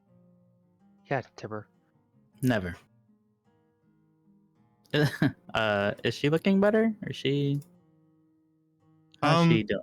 The injury on the back of her head has kind of like scabbed over. It doesn't look nearly as bad. It's been dressed. But the only real sign that anything bad happened to her other than that injury is just the burns. But they look like they've been there for like almost years. They've already scarred over just in the time since you took the chains off. They look like they'll probably be there for life. But they don't look like they're causing her any additional pain. Is she awake? Yeah, Finlay's kind of woken her up, and he's helping her eat, and kind of helping her. He's holding the food while she takes a sip and stuff of tea and stuff like that. So she is awake, but she looks weak still, but you kind of get the impression that might just be her default state. Right. Yeah. He's not gonna say anything. Just wants to see. Oh yeah. Yeah, Finlay kind of looks around at you guys as you eat your food, and he just says, I would like to bring her somewhere safe before we continue on our journey. I'm happy to continue with you all, but I need to make sure she's safe first. Of course. You have a place to go? Well, I thought that leaving her with Baxter would be a good idea because, well, no one knew she was there, but I didn't have a second plan. That was my only one. I'm not sure where to bring her now. I could bring her back to Baxter, and I don't think that would be very safe. it's not ideal. But I don't know where else to bring her. I suppose we could bring her to Gran. I don't think Gran's protecting much nowadays. True, but it is a different location, and, well, we could... He kind of looks down at the ground, and you see him almost have like a realization, and kind of, he looks... you can insight check him, actually, if you want to know what he looks like. I want to insight check. Sure. Sure. That goes about as well as it would. Oh, damn it. I mean, dang. Yeah, 23 from Kaj is certainly sufficient. And actually, with a 23, as you kind of look at him, and he stares at the ground, and you see sort of like a little bit of a guilty kind of expression. He kind of looks like he feels bad about something. And then as you kind of look at him, he actually kind of catches you staring at him. And you're 23 without even saying anything, Kaj. You get him to actually say more than he was going to say. And he says, it's my fault. I was trying to not leave a trail for myself, and that was why I didn't tell anyone else she was in town, and I told Baxter not to go to the guard for aid because I didn't want them to trace it to me. But well, this time we could inform the guard, the town's watch of Avonlea. They might be able to protect her better. As long as that's all right with you all.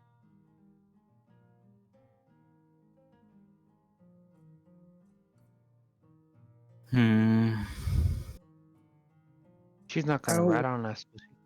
Yeah, I think Yeah, you look at her and she. I don't have any.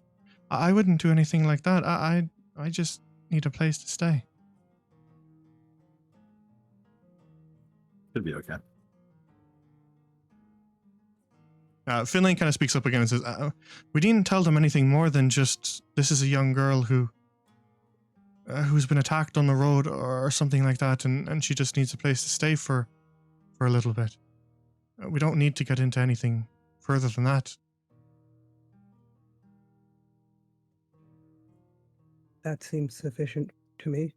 Works. They might know that I'm her sister, though, just by appearances. So perhaps maybe one of you should approach the guard instead. I can. All right. What if we just pay for a room at an inn for Her brother. Sorry, I meant to say her sister. Chat got that. Thank you, chat. You know what I meant. What were you saying? what if we just pay for a room somewhere? Legit transaction. Extended period of time. Well, that's what I meant. We could pay for her to stay with Gran for a while, but tell the No. guards so that they could Don't protect tell her. guards. Don't. If we don't tell the guards, there's no Well- chance of anything, right? I suppose, but I thought I'd secreted her away before, but that didn't work, obviously. I'll be honest, I think that it's something very different that took your sister this time. Well, I would agree with you on that. I don't think they knew about Baxter or anything about Avonlea. I think that she happened to be someone that they were able to find a connection with that was weak, that they could. Even then, whatever was in her, I got it out, but I don't know where it went. It could come back and look for her. I suppose that's possible too. What do you propose we do then?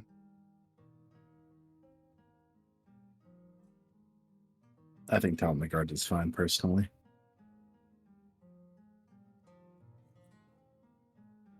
As far He's as I kinda can look- tell, nobody's really yeah, on he- our tail, right? He's looking to you guys because he doesn't really like any of the options all that much. So he's looking to you guys for guidance here. What if we find a church? A church? I don't know that there's one around here. I know that there's a church in Tradewater, but I don't know that we should lug her all the way there. No. True. Avonlea then is the best bet. We should tell the guards. If it is all right with all of you to do so, just tell them as little as they need to know.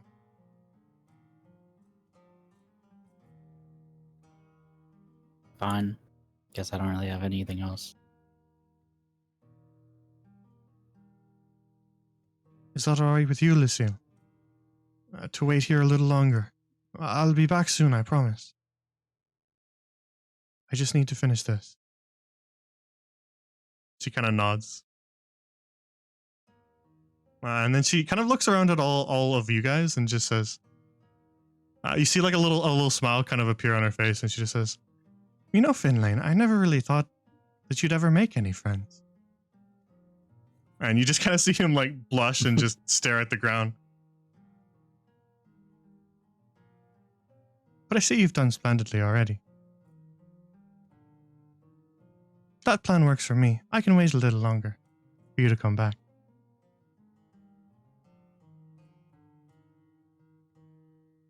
He kind of looks across at the rest of you and just says, "All right then, I suppose that's our plan. And as soon as we've done that, we can head on to Tradewater."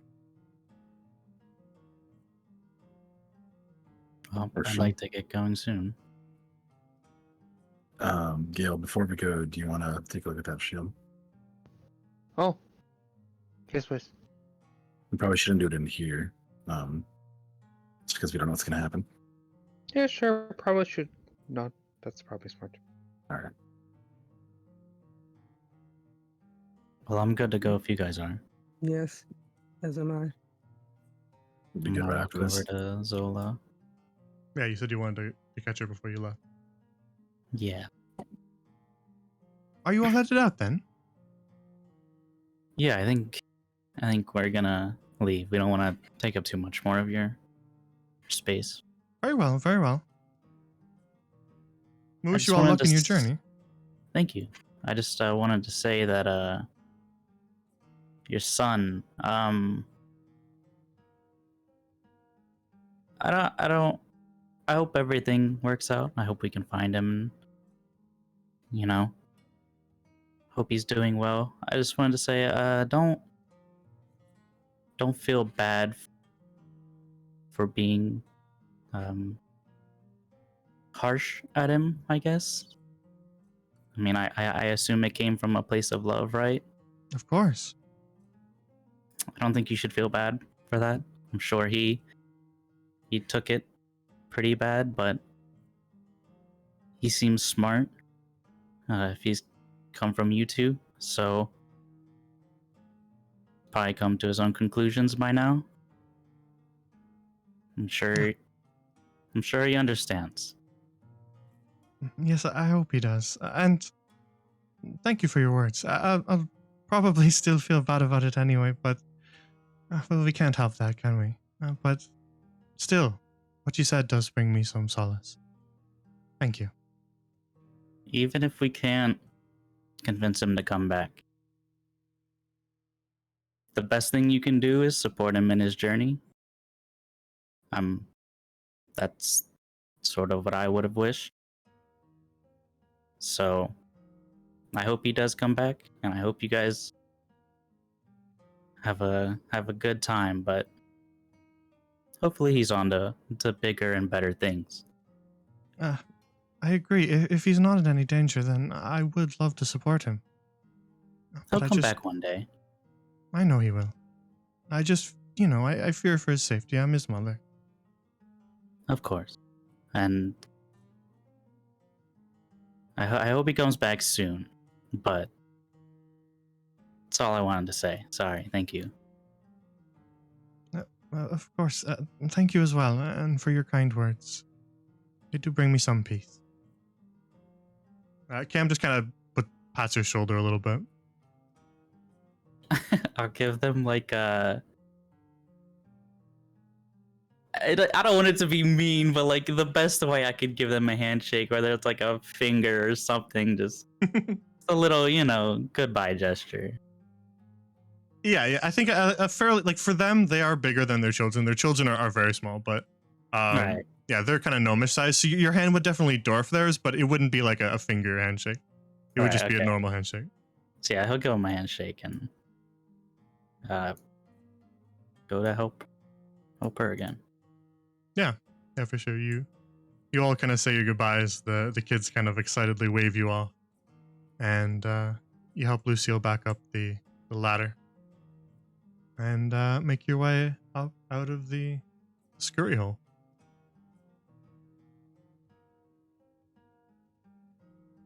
And back up into Autumn's Wall.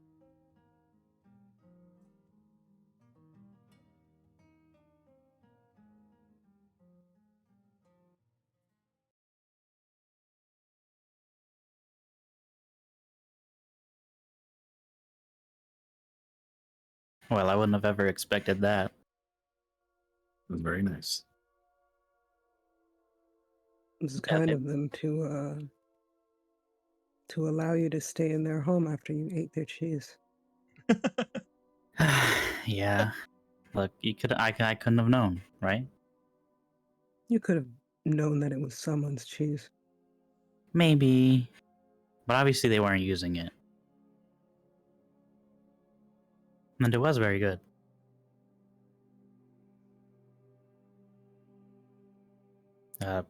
Tibbs is leaving. Like he's saying that as he's walking, I guess. Yeah, Yeah. for sure. Leaving Yeah, the place. they're leaving. Yeah, you guys all make your way back into that sort of central eastern tower and back out into the woods. Let me just copy this group so that I can have you all together.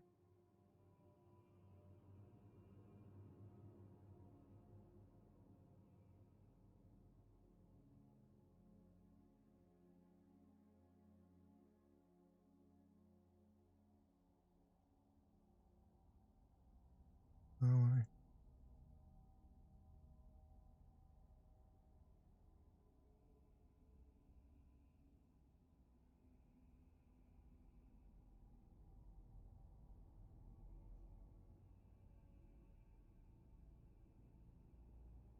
Yeah, so you all make your way out of Autumn's Wall, where the light of morning is just kind of creeping over the tops of those amber branches.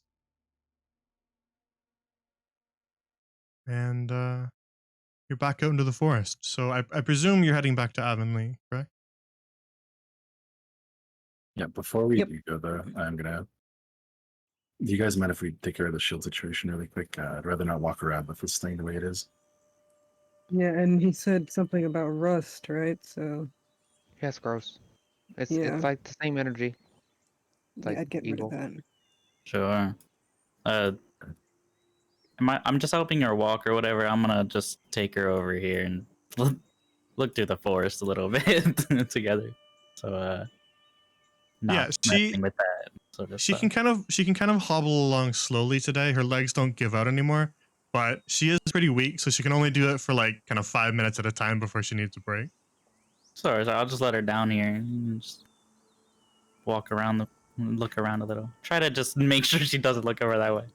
Yeah, she's kind of just looking around at the forest now in the morning with birds chirping in the distance, and she kind of looks around in amazement. She's kind of fascinated by the color of the leaves and the all the little mushrooms growing along the roots of the trees, and listening to the bird song. And she just kind of says, "Well, it's a lot more pleasant than it was the night that I was taken."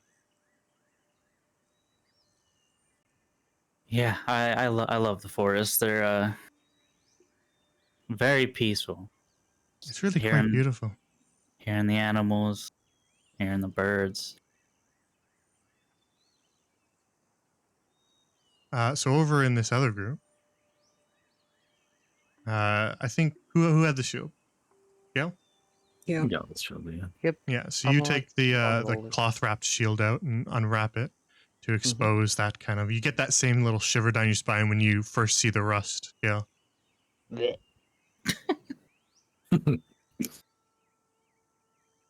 All right. Well, to be honest, yesterday was my first time doing anything like that. Bless you. But do you remember what you were doing to help me yesterday, Gil? I think we'll need more of that. Oh, when I was praying? Yeah, sure. You were praying? Don't sound so surprised. I was swearing, so. I feel like that works against us, but sure. Oh, I mean, sure. What were you praying to? Let me help. Nah, I'll be okay. I got it. I guess I'll swear then. It's the most selfish prayer ever. Prayers is are very actually fun. personal. That's pretty fitting. No, no. All right, so Gail, you're gonna pray again to the bride and groom, which, for chat's reference, if you're unfamiliar, that is the god of death, but also of life. They're both sides of it. And Kaj, you want to repeat what you're doing, so you're gonna bless again. Yeah, so the same thing I did before, where I'm looking for any sort of light I can kind of add to. Okay. Yeah. So you focus in on the shield itself. This is not nearly as difficult as it was to exorcise a devil from the body it's possessing. So I won't make you make the religion check. You'll just have to expend a bless to do it. But you focus in on those auras like you were doing yesterday, and you sense that same kind of sickly, uneasy aura from the shield. But then, as you focus harder, you sense that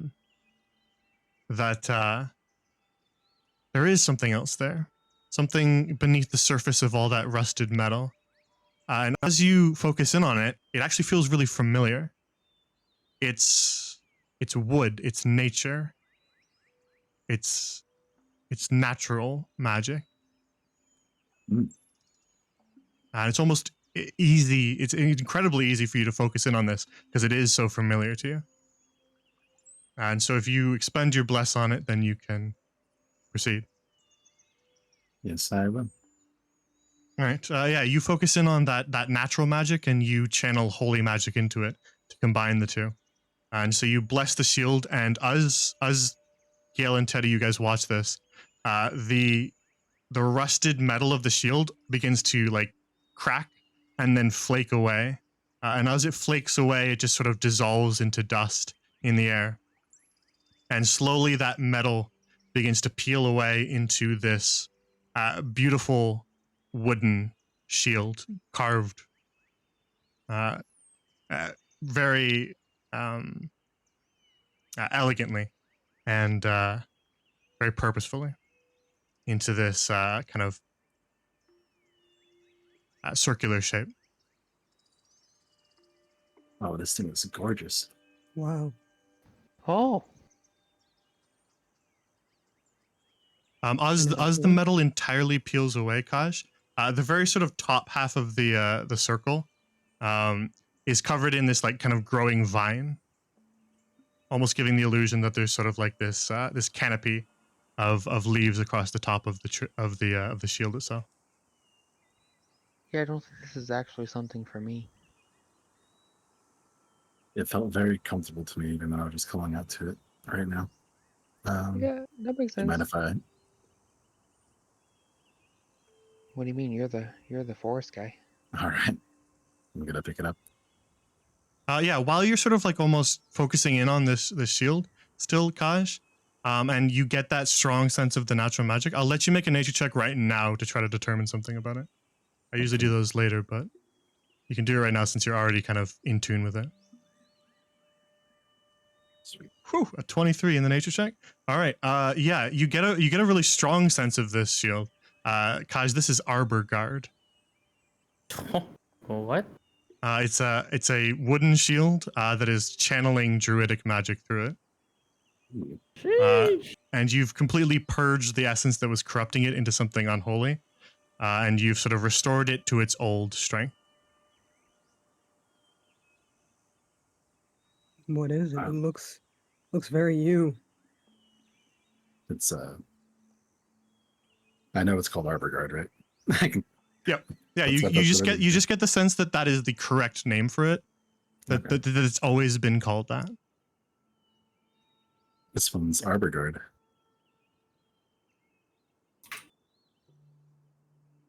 It's so beautiful. Yeah. A tree. Wow, It's, that's cool. it's very cool. I mean, yeah. Thanks for helping me, Gil. Yeah, sure. Nothing that I can't help with. And Teddy. Yeah, Anthony, you guys yes. so Yeah, much. you were cursing, right? What? I mean, something helped. Yeah. I found it. I bet it's who I was praying to.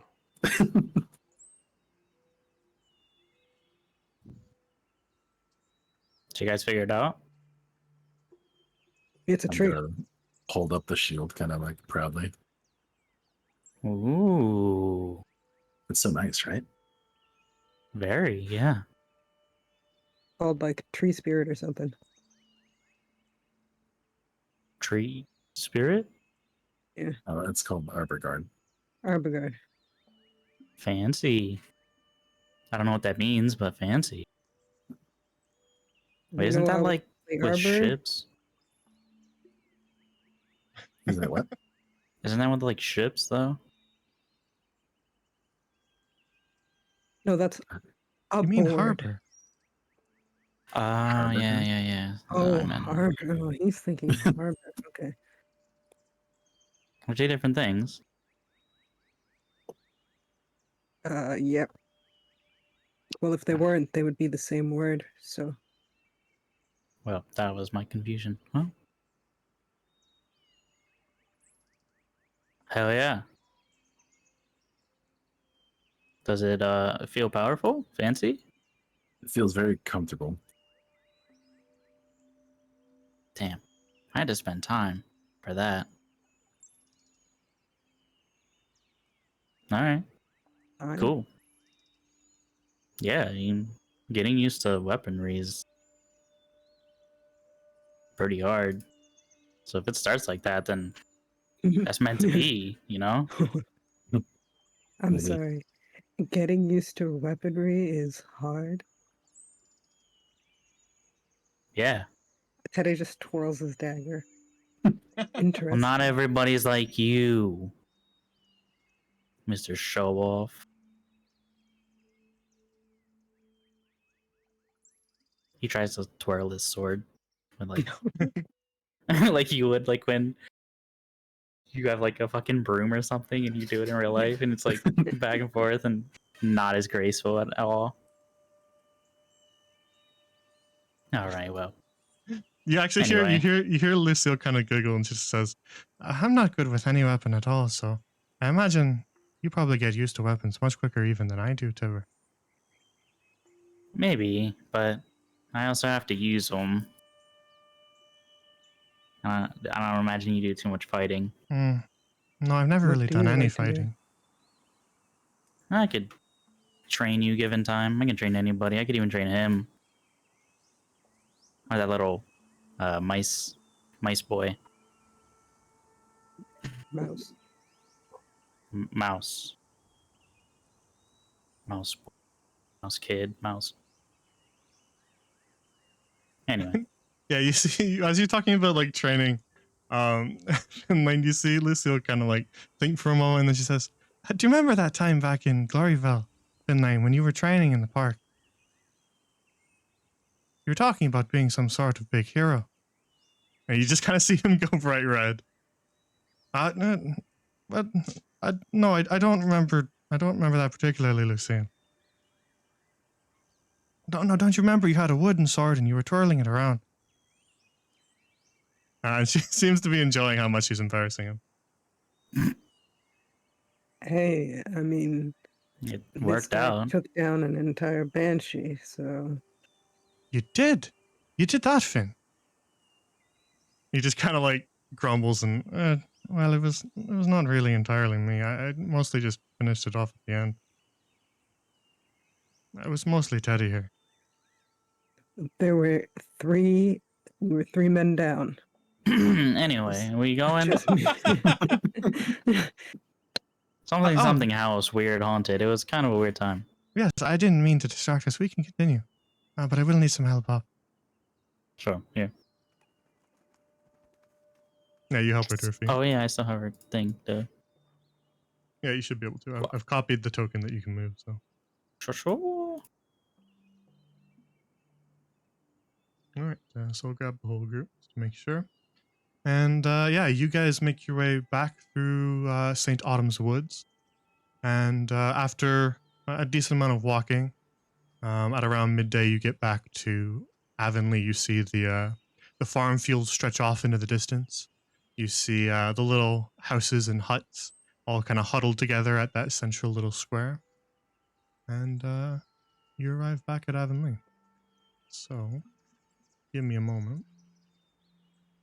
I think I hit everybody because it was nighttime, so gotta undo that.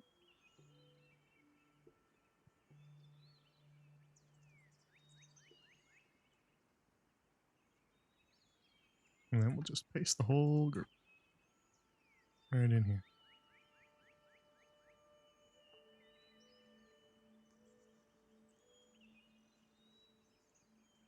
All right. So yeah, you arrive back in the golden town of Avonlea, where you can see the farmers all kind of bustling about again. All back to work. They had their early morning already, and they're in the middle of tending to their farms and bustling about through town. No one's really particularly paying any mind to you all. So what do you do? We're taking her to Granny, right? Is that what we agreed on? No, I thought we were taking her to the guards. Or I thought we were taking her to Granny's and then telling the guard. Teddy looks at Finn. Well, I imagine Granny's would be comfortable for her, and then we could tell the guard to keep an eye on her. Okay. That makes Yeah, sense. we'll just take her to Granny's. Fine. I'll pay. Finn, if you want to stay here with the rest, I can take care of it. Well, I can head to Granny's with you if you want, and then perhaps you should talk to the guard alone so that they don't recognize me as their brother, and we can seem more unattached. Okay. Or the other two could talk to the guards. That is true. Well, I figured I would talk to the guards because of... Well, he points to the mask. Sure. Whatever works. All right, so yeah, you make your way back around through the center of town, and I presume knock on Grand's door. Yep. You hear kind of from within, yes, dearie, I'll be right there. And then there's sort of a hobbling from behind the door and creaks back No open rush. again. She recognizes you all, and oh, hello again. You all hurried off into the night. I thought perhaps you'd checked out early before I'd We awoken. left some things here, and I did notice that as well. It was rather hot. Sorry about that. Did you forget it all and you're back here to collect it? Yes, and also, we're here to help this young lady. She's in need of some assistance. She'll be staying here for a while. We will pay for her. She was attacked on the road, and we want to make sure that she was okay. Oh, you poor thing. Come inside, come inside. Have a seat, darling. And she kind of ushers Lucille in. So you can kind of help her in. Yeah, I'm not going because.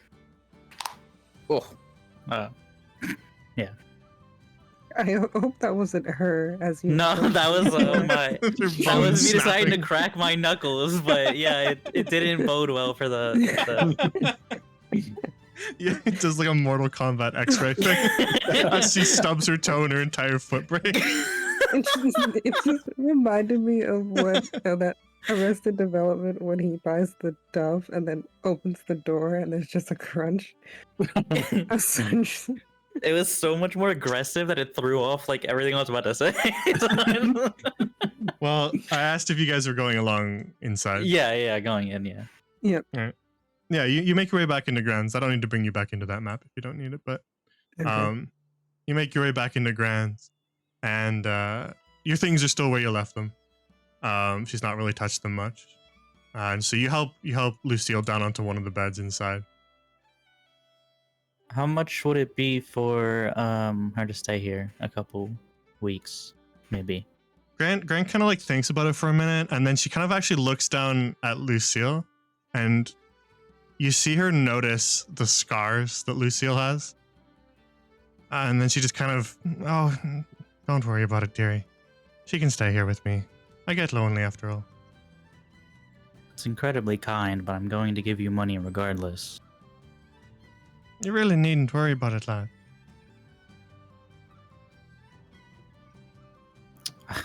I'll walk over to the table we sat at and leave a little thing of money, like Yeah.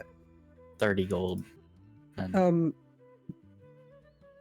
Teddy's just gonna leave 1 gold under the pillow of each of the pillows.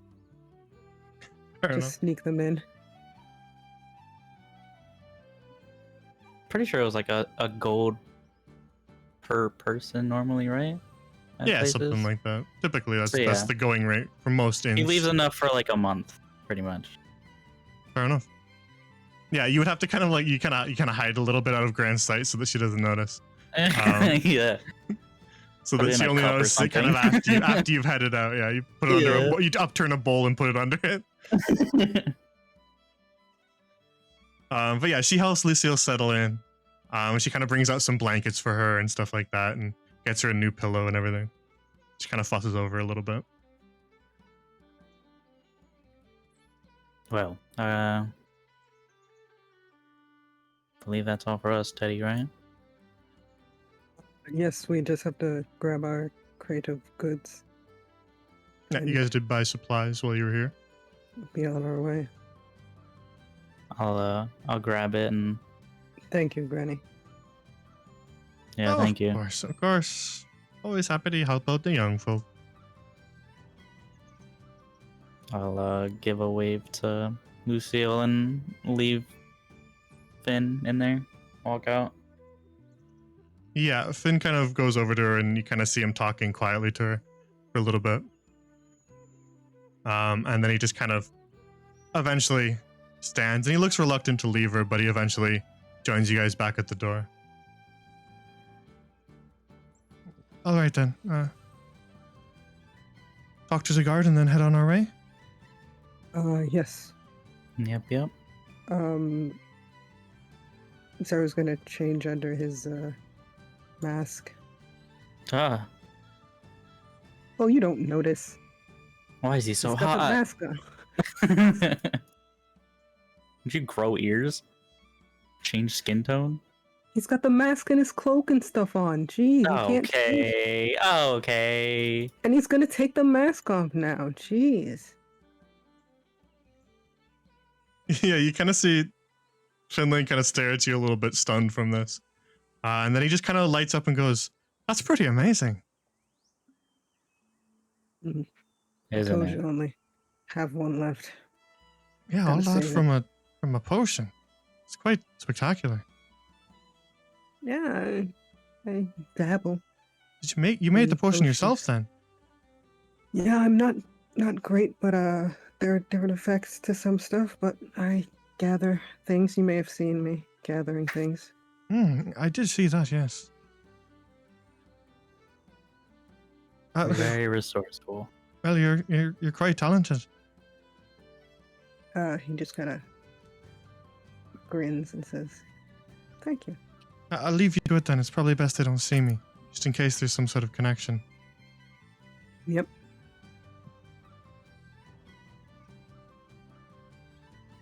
Seems smaller. Smaller. That's the height of the horns.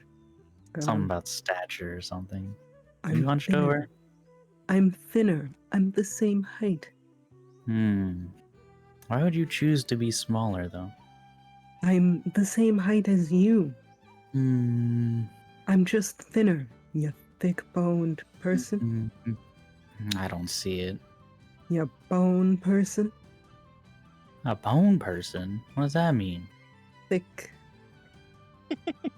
boned person. Well, Bone you're a person? thin bone person. I is, is this the Tipper You're- commits a hate crime on the DM this time?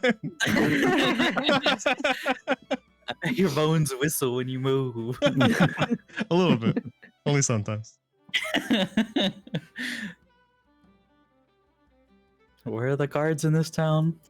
Mm, Well, you'd be able to tell that most folk are not guards. This lady's very obviously a farmer. But there are some folk that you kind of walked by on your way towards Grands that were wearing kind of armor. So you spot them just kind of talking amongst each other. Farmer strength's nothing to scoff at. There's kind of a stout dwarven man talking with a redheaded human. And they kind of see you guys approach and they just turn towards you. The woman says, was there a problem? Did you need any help with anything? Yes, we just recently came across a young woman who was attacked on the road. We brought her to Granny's. Oh, how terrible. You brought her to and- Gran. Yes, she doesn't know anything. They came up on her suddenly, so Ambushed her, we yeah? brought her to Gran and paid for her stay, and we wanted to make sure that you would keep an eye on her, make sure that she is safe. as Of she's course. recovering. Of course. And yeah, you see the dwarf kind of nod along. Oh, we can do something like that. You Ah, just perfect. over at Gran's then. Check in on her once in a Yes. while. Yes. Yeah, Thank she you. probably won't be going too far, but she'll be It there for a little seems- bit. She's rather weak. Was she injured? Mm, Uh, we're Might not be like- entirely sure, but yeah, sickness, something maybe. Too. Well, that's all right. We can take a look at her. Someone will be back for her eventually, but just until then. Very well, of course. And if we spot any suspicious people in town, we'll investigate. Just in case thank you. whoever attacked her comes back. Yes. Sure. Although this place seems like a lovely, peaceful place, so hopefully Aye. not. Avonlea is pretty peaceful. Well, thank you kindly. Of course. It is our jobs. Yeah, have a good one. Yeah, they kind of wave you off with kind of small salutes, and then as you guys walk away, you do see them kind of just making their way over towards Grants to check what's going on.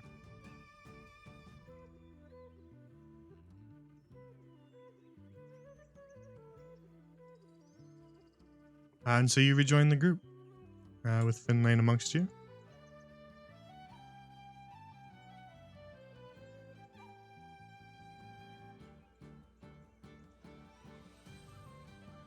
Zara Uh, puts the mask back on and puts up his head.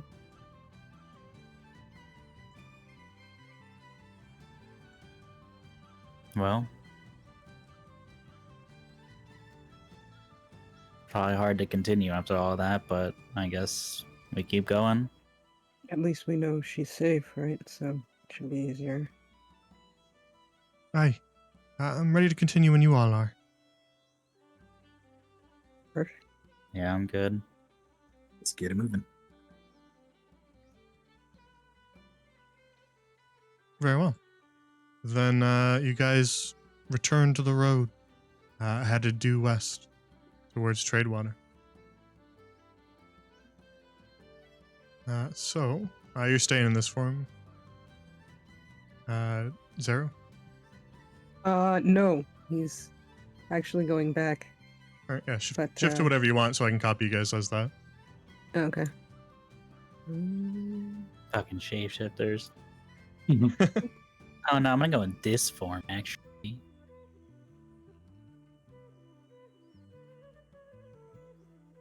All right. Then you return to the road. And you... Again, it's just sort of midday right now. And so you have quite a bit of sunlight ahead of you to travel. And you make your way back out onto the roads outside of Avonlea, which mostly just stretch on with a little bit of forest to your north, and to your south, just wide prairie and farm fields. And so you kind of weave your way in between the two, as the prairie doesn't offer much cover, but the forest would slow your travel, and so you make your way along the roads that kind of dart in between them. And as you travel, this day you come across, eventually in the distance, let me just paste it all in here. You come across towering windmills as you make your way along the road, just slowly turning in the lazy wind, with the occasional farmer bustling about out front, carrying wheelbarrows full of various sacks and supplies.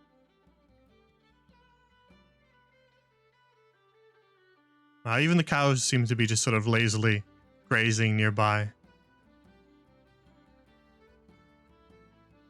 The area surrounding Avonlea just appears to be, well, just as peaceful as the town itself.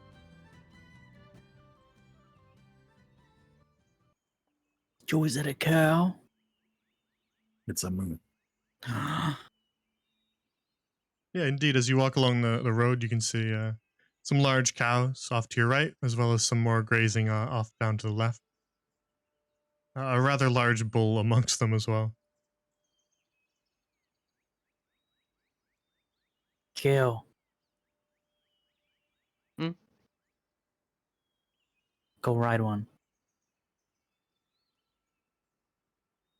All right. I'm gonna go invisible. Sucker. If you're gonna do this, you're gonna do it right. And as I'm invisible, I'm gonna hop on this one right here. All right. Yeah, you go invisible. You creep over towards the cow, which doesn't appear to notice you. It just continues grazing away, and you leap up onto it. I'll have you make acrobatics to try and stay on as it kind of starts as soon as you land on it. Kind of startled. No, yeah.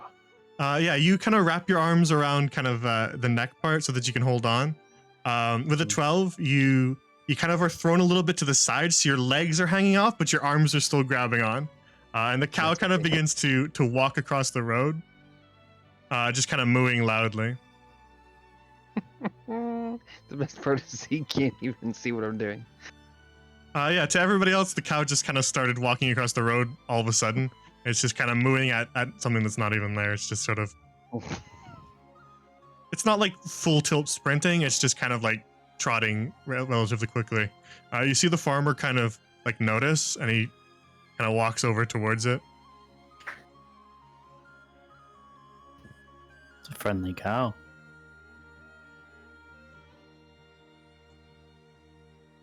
Move over.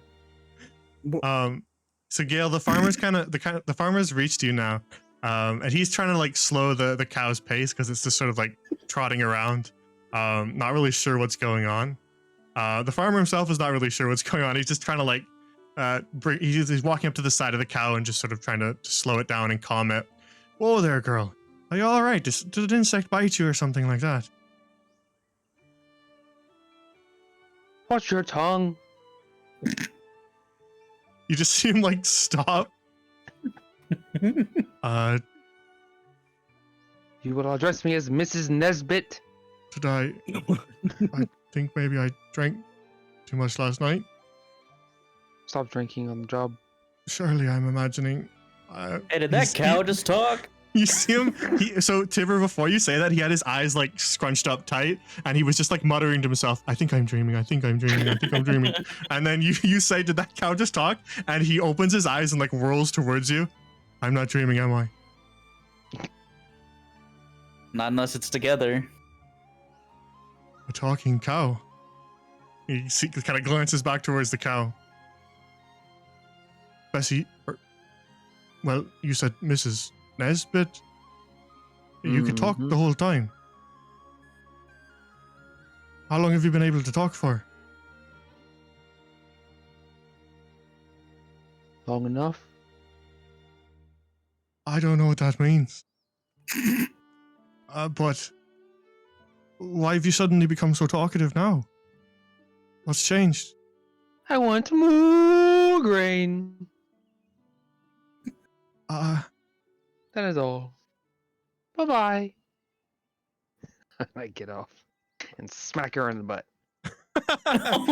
Yeah, you hop off, and when you do that, she just kind of like starts again and kind of almost rears up a little bit, and then just runs off and kind of makes her way over towards the windmill itself, and the farmer kind of chases after her. Whoa! And then I drop it as he does. Best Mrs. Nesbit, come back! And he's running away.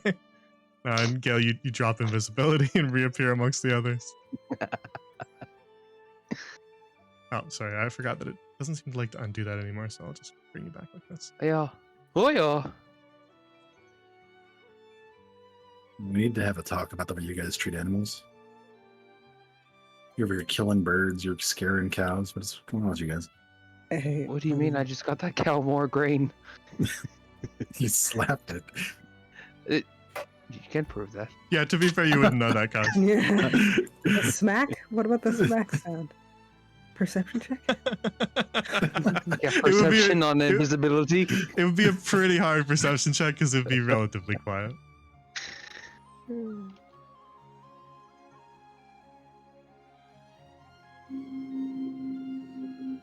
All right, so yeah, This is like Teddy's bones right now.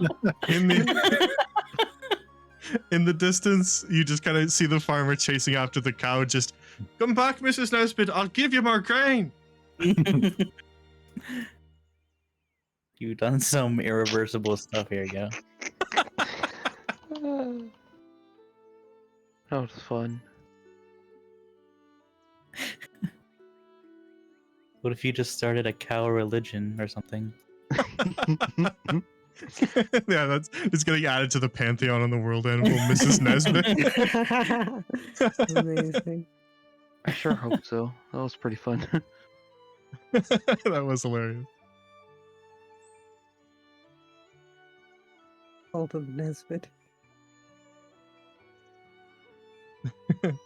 All right, so you guys are carrying on then? Yeah, I assume you're going with. Oh, sorry. Got distracted. Yeah, all good. I just wanted to make sure you weren't lingering to do something. Another cow. Just kidding. Yeah, just do it again with a different guy. I'm I'm Mr. Mr. Theodore. Nesbit. No, we don't do Nesbit. You got a new name. All right, then you guys continue to travel for several hours along this road. And sort of just before evening, right before the sun begins to set, right before dusk sets in, as the air gets a little cooler, and the wind kind of begins to howl among the tree branches, you actually spot something up ahead in the road. And as you get just a little bit closer, this is what you see. Is it what I think it is? I don't know. Duna. Duna. No, it is not. Damn it. Oh, It's the Titanic. damn my curiosity. I still don't know what it is. It hasn't loaded in. Mm, Oh, there we go. Oh, Oh. Hops on the cart. hey, we're sure this isn't another trap? Nope. It probably is. Yeah, as you make your way towards what you saw out in the road ahead of you, you recognize it as a bunch of carts, all kind of half destroyed. Some of the wheels have been kind of knocked off.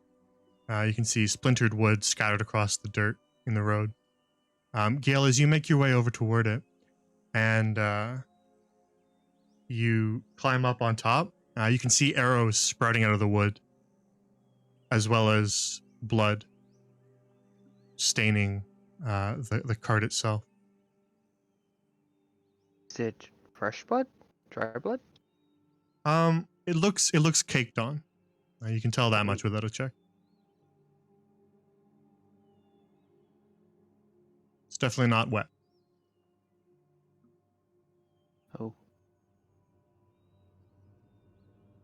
Well, Well, someone died. Or maybe not died. Bled. They bled a lot, for sure.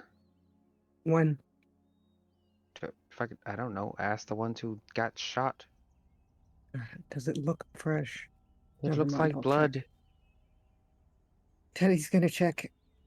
I hope you fail. He Uh, will. survival or medicine, Teddy? Either works. Survival. A 19. So your 19 would tell you this has been here for several days. Well, we've But I been here think for several days. your instincts kind of bristle along the back of your neck, Teddy. It's a little odd that there's no bodies. Where is everyone?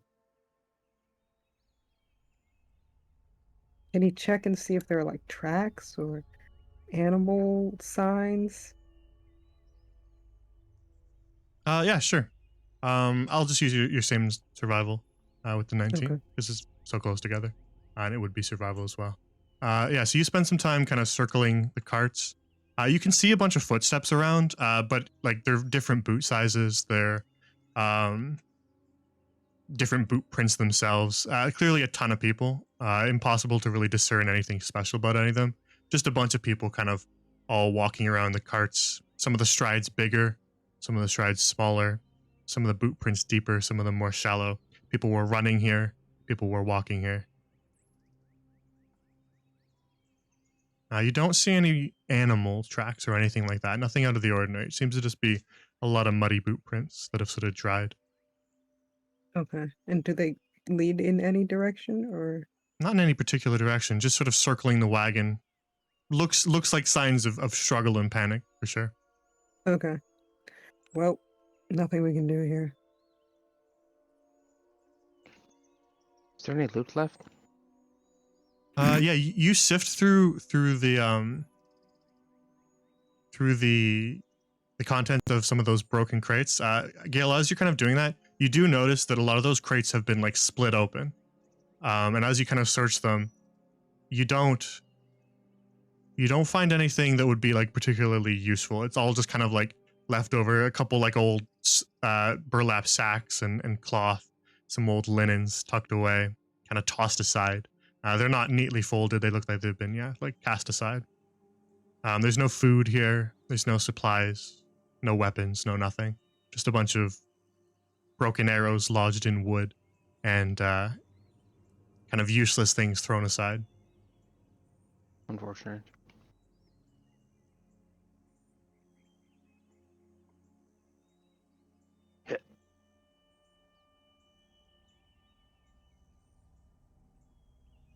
Honestly, looks like some of our work.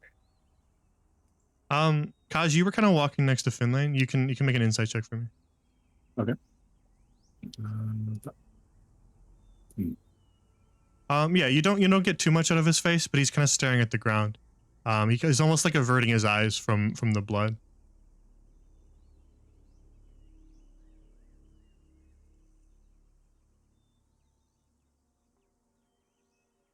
And so you guys continue on. And as I said, it's sort of dusk now, so you only get another hour or so before it begins to change to night. And I presume that you want to rest at some point. So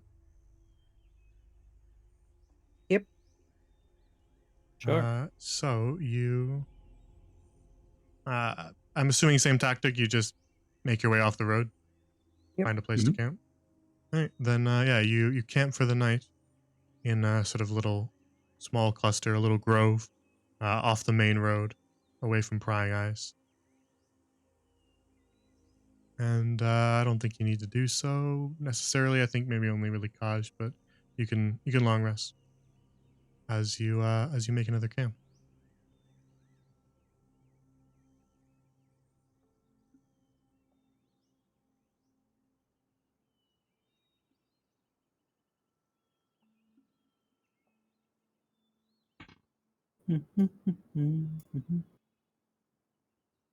Tib just lying down by the fire.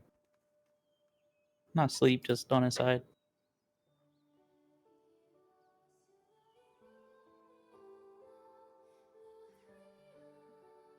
Very well. Is there anything in particular that anybody's doing at camp tonight, or just tucking in for the night and getting an early start? Teddy's gonna pretend to make a potion. All right, what does that look like? Well, he's got like a bunch of stuff that he has with him, and he's gonna like start take like a tooth or whatever. You know, like how he grabbed some of the claws from the fish people. Yeah. Well, I don't know if you remembered that or anything, but like, and he's got some hound's teeth. It's just like tinkering around. Yeah, you got a Looking bunch like of he's stuff from mixing like Silver something. Song. Yeah, So, yeah, for sure. You just kind of like He's pretend to just grind some stuff, pretend to faking. mix some Yeah. stuff. Yeah. Yeah. Just make a little sludge mixture. Yeah, like you kind of see Finlay glance at you a couple times as you're doing that. He's like a little bit like kind of fascinated by it. He's not like watching you like with rapt attention or anything, but he is like a little bit interested. He's kind of amazed by your skill that he thinks you have. Nice. And kind of just before you finish off that, he does kind of like quietly, so that he doesn't like wake up anyone who's sleeping, but he does go like, "What sort of potion is that that you're making there?" Trying to make some more disguised ones. That does seem like a really useful one.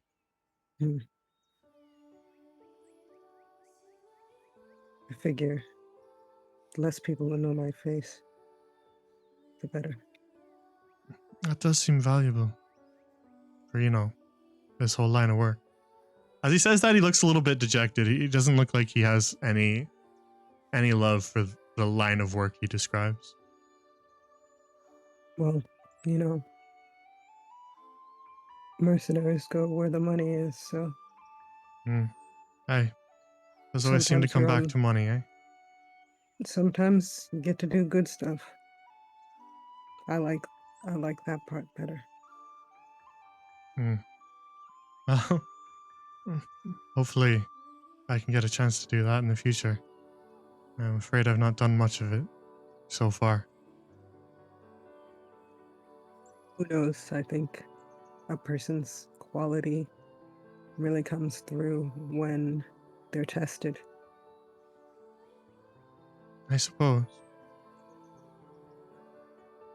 I think someone who was a lesser person wouldn't care about their family. He kind of gives you like a small smile. He kind of understands that what you're trying to say to him. And he says, I suppose.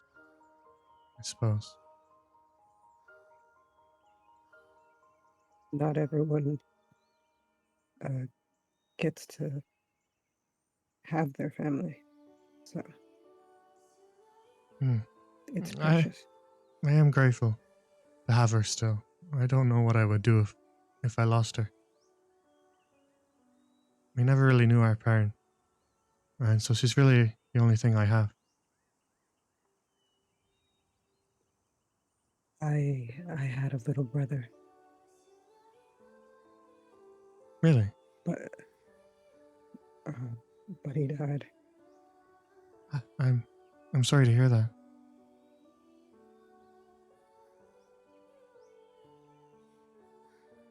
But that was a long time ago. So Yeah, he kind of like doesn't know what to say. He stares into the fire a little bit. Just kind of see him thinking for quite some time. I suppose I ought to turn in so we can get up early tomorrow. mm-hmm. Take a tent if you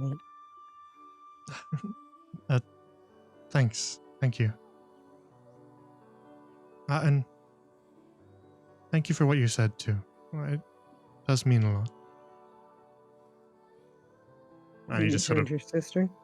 We're friends now. he kind of just gives you another little nod and just sort of makes his way towards the tent in silence.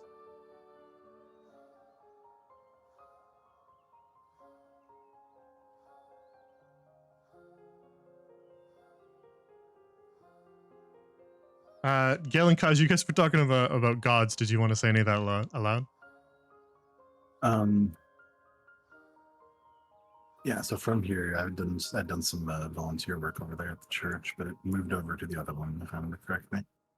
I don't know how much more than Carol I would know about that church specifically. Like the Church of the Bride and Groom, because there was one in Right. Glorybell, and you did spend some time down there volunteering. Exactly, you're right. Yeah, I think you could help Gale get like if you wanted to get like a general like concept of how they worship, what their usual kind of rituals and words and scripture is, because you would have just gotten a bit familiar with it just by working alongside some of them. Mhm. Even if it isn't your own sort of particular religion, you would have gained a decent sense of it just by being near a lot of them, seeing them perform some of the rituals on people they were healing and stuff like that. So you could kind of help them get like generally adjusted to some of it. Great. Yeah, so anything I would know, I'd pass on to Gil.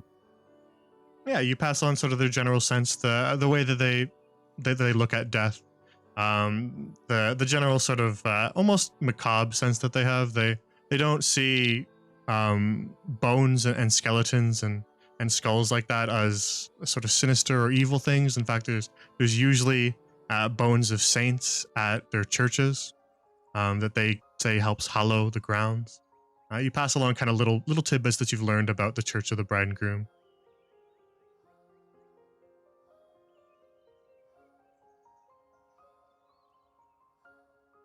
Oh.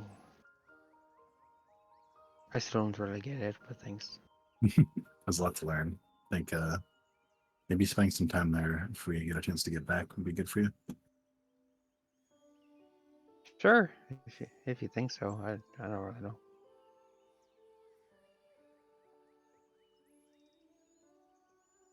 Well, thanks, Kosh. Yeah, of course.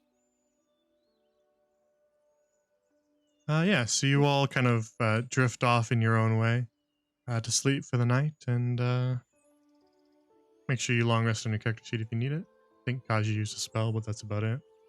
Gale, maybe you did too. So then morning rolls around, and you all awaken again at camp and begin to pack up your things to move on. So unless anybody has anything else they want to do, we can get back on the road.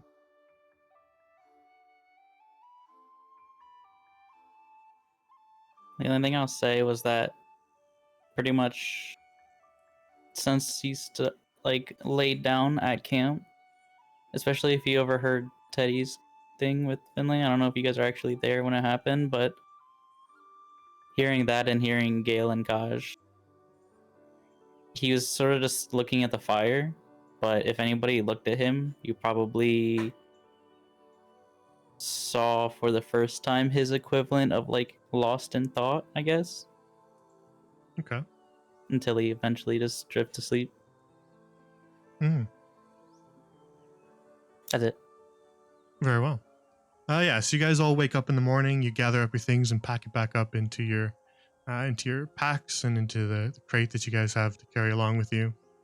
And with that, after you kind of put out your fire and make sure that everything's kind of back how you had it, minimizing any sort of damage to nature for Kaj, and get your things all ready to go and make your way back to the main road. On the road again. Very well. So today, as you travel, about 3 hours into your journey, you notice that the leaves are kind of slowly starting to change. They're going from that kind of very strong orange that they were in Avonlea to a more sort of pale yellow. And occasionally you can see the odd tree that's almost a yellowy green as you make your way further and further from Avonlea toward Tradewater. Occasionally as you walk in the distance where there is gaps in the trees, you can sometimes see far off along the horizon that river that you followed from Eudora, the Edelina, and it just kind of continues to wind its way west towards Tradewater, kind of giving you a little bit of a landmark to ensure that you're traveling the proper direction. And so, relatively early into this day, sort of just before midday, you come across, bathed in sort of the golden light of morning, off to your right on the side of the road, a small statue that sprouts up from the ground on a little stone plinth. You can see a small little wicker basket placed in front of it, where there's a delicate little row of wheat.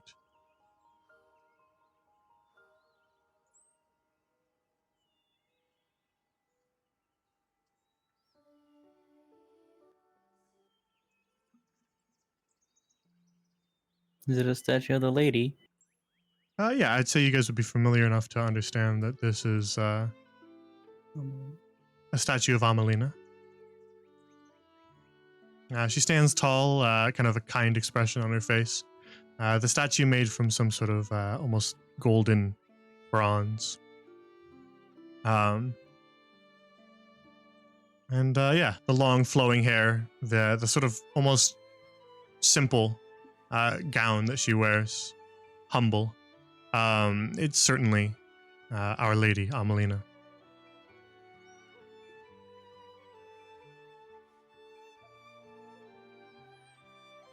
What do you do? Teddy's gonna go up there, sit down, or kneel down, grab one of his candles, and light a candle, and just leave it there, just Very without well. a word. All right. Does anybody else do anything?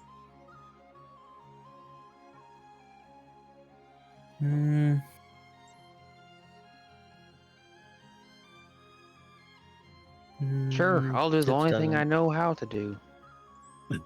Pray to the bride and groom. Are you doing it out loud? No, I don't like you.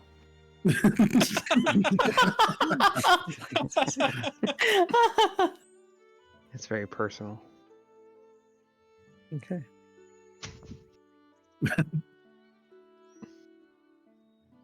Tip just like takes his own time to acknowledge it and like reflect on it a bit, but he doesn't say anything or do anything. Yeah. As you guys kind of walk by it and hesitate for a moment to allow Teddy to do that and anyone else to do what they will, whoever wants to can insight check Finn. Tip just too caught up in his own shit. Yeah, he barely fucking noticed it. I mean, Teddy Yeah, doesn't notice Yeah, anything. Teddy with a 7, you're a little busy with your own thing to notice. Doing a quick little prayer here. Say I'm not looking at him. Very well. Yeah, I'm not checking him. Honestly. Yeah, that's fine. Just said it. Whoever wants to can, but if you don't have to. You're busy doing your own thing.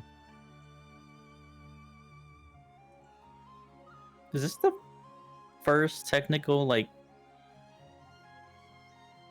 trying to think. Is this like the first actual like iconography we've seen of her, or like a statue?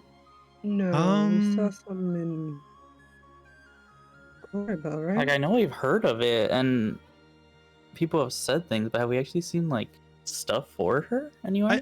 I think you would have just seen it based on you guys back in Stony Brook would have seen like stained glass windows at that local church because you did That church. you did go there a lot. Oh so yeah. the stained glass windows there would have had images of her.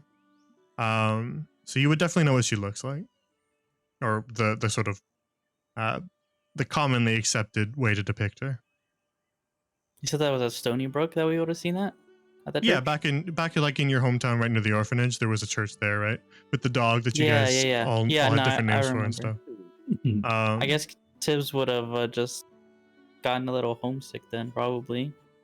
If that's Yeah. like the majority place we've seen her. Yeah, because there was a Church of Amelina in Glorybell, but it was closed because all the priests were at the Church of the Bride and Groom Yeah, to help, right. right? So you guys never actually really went in there. Yeah, that's what I was saying. I don't remember actually seeing anything specifically in Glorybell for it. Kaj would have went in there because it was open when he went back to Glorybell. Yeah, So you would have briefly seen it, Kaj. And it would have iconography pretty similar to this. Gotcha. Oh, that's sad. For Tibbs. All right. So you guys pause for a moment at the roadside shrine, and then make your way onward, back onto the road. And so you continue to walk for the rest of the day, winding your way along rolling hills and through the forest. Eventually, coming kind of a little closer to that river, and then a little further away, and then a little closer again as you travel. But slowly the trees begin to fade from that pale yellow back into the green that you're more familiar with, the usual color of trees. The area around Avonlea is a little bit of an outlier with St. Autumn's Woods, emblazoning everything with that yellow and orange glow. But the terrain goes back into a sort of soft bluey green as you approach Tradewater in the distance. Far down along the river, you can begin to see the ocean spread out past to the very edges of the horizon. And nestled right along that coast, you can see this clutter of buildings, houses, some of them larger, some of them a little taller, some of them long and kind of rectangular. And you can see chimneys churning up black smoke from up into the air around them. And you can actually, as you approach in the distance, you can see people just sort of bustling about through town even. Crowds of people. One of you can make a perception check from this distance if you want. Who's a perceptive bunch? Not I. You got +6. Okay, +6 go. Alright. Ooh, 20. 30, 20. All right, Very Kaj, good. yeah, as you guys are walking your way along, getting a little closer towards Tradewater, you kind of watch the people, they're as small as ants bustling about in the distance. You're on sort of a higher elevated hillside that slopes down towards the ocean. And so as you look down into the city and see these little ants bustling about, you can see almost gleams from the sun off of them. They're almost shiny as they walk around. And then as you get a little closer, it occurs to you, there's a lot of people walking around wearing armor in Tradewater. Yeah, I'll point that out to everybody else. Hmm. That's not a good thing, right? A lot of trouble there. Wait, why is that a bad thing? Eddie But takes there's off his armor. mask.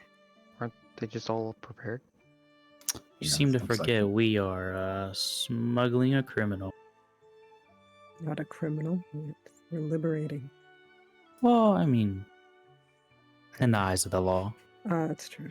Sure, but what does that have to do with us? What They is don't that know that. correlate? Hopefully. I've not much experience with Tradewater. I'm not really sure what's going on. Armor, you say? Yeah, looks like they're all ready for something. Huh. Perhaps we ought to be on our guard then. Don't act different. Don't stand out. Of course, of course. Nods along. Gale immediately like stiffens up really tight. He says, "Don't stand out to the blue, red, green, and purple people." I'm different. We look like a fucking. We look like a Teletubby group right now. Yeah, it's especially in contrast to Finland, who just he's like wearing commoner's clothing and just kind of normal. Yeah, he looks completely normal. We look like a D&D party. It's the only way to put it, really. So yeah, you guys spend about another hour completing that journey as you get closer and closer to Tradewater. And as you get closer, you can hear sort of the crowd begin to, like the noises of the crowd begin to fade in. People all hollering about. You can hear folks shouting about something or other and bustling about, and you hear that kind of jangling of armor right as you follow the road right into town. And so you make your way kind of in from the eastern side. And I'll just bring you here. To get your bearings, we'll say that you make your way to Town Square. I'll wrap my sword back up. Fair enough. So you follow the small little dirt road along the eastern side, and you notice this sort of larger road, and you make your way to the Town Square to just get your bearings, but from there you can decide where you want to go.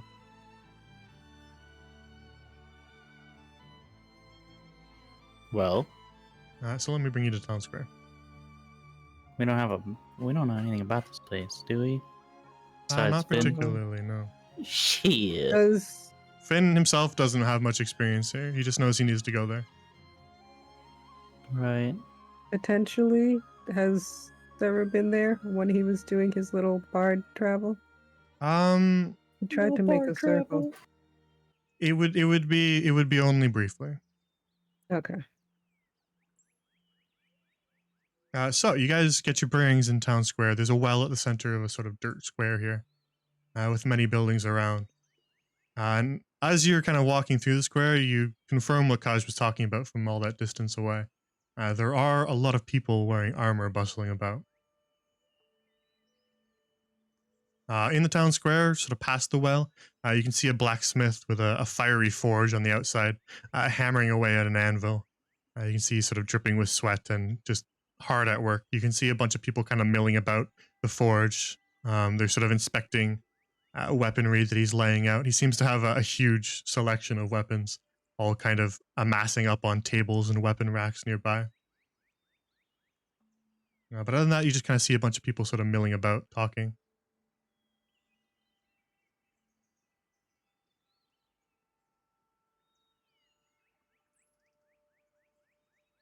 Gale just confidently, back super stiff, struts his way. Oh boy.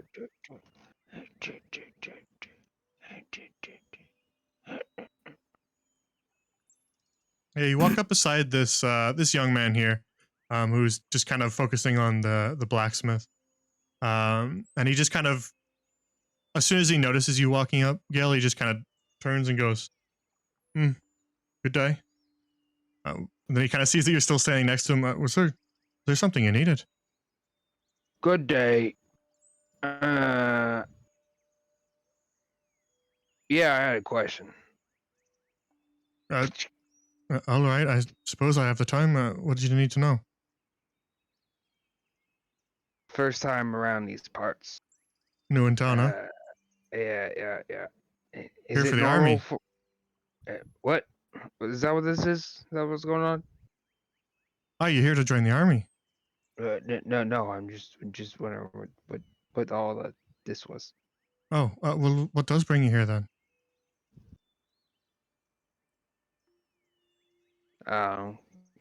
Exploring.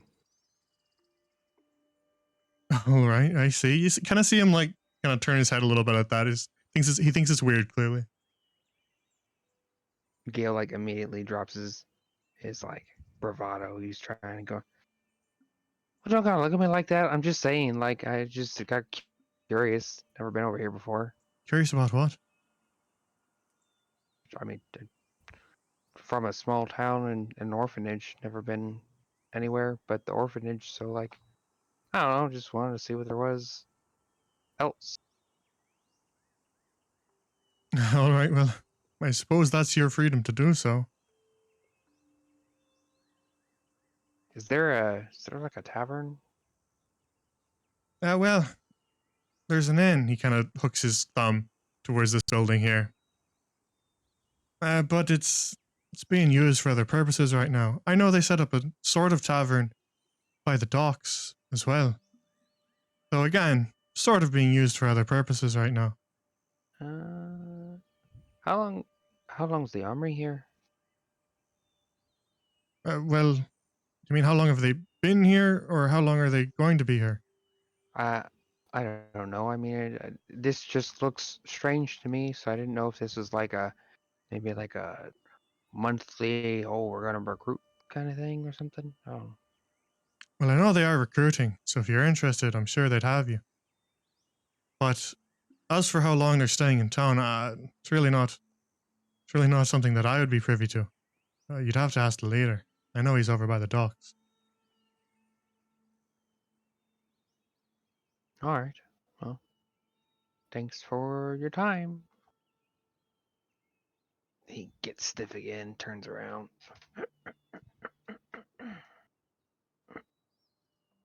Yeah, as you kind of walk back towards the group, you guys hear like a sort of one of the soldiers who's clad in heavy armor. He's kind of walks over towards the square and he's kind of looks around at everybody and he just goes, "Any who have not already joined, head to the docks if you're interested.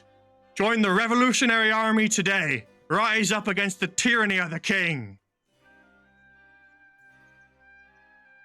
And that's where we end the session for today.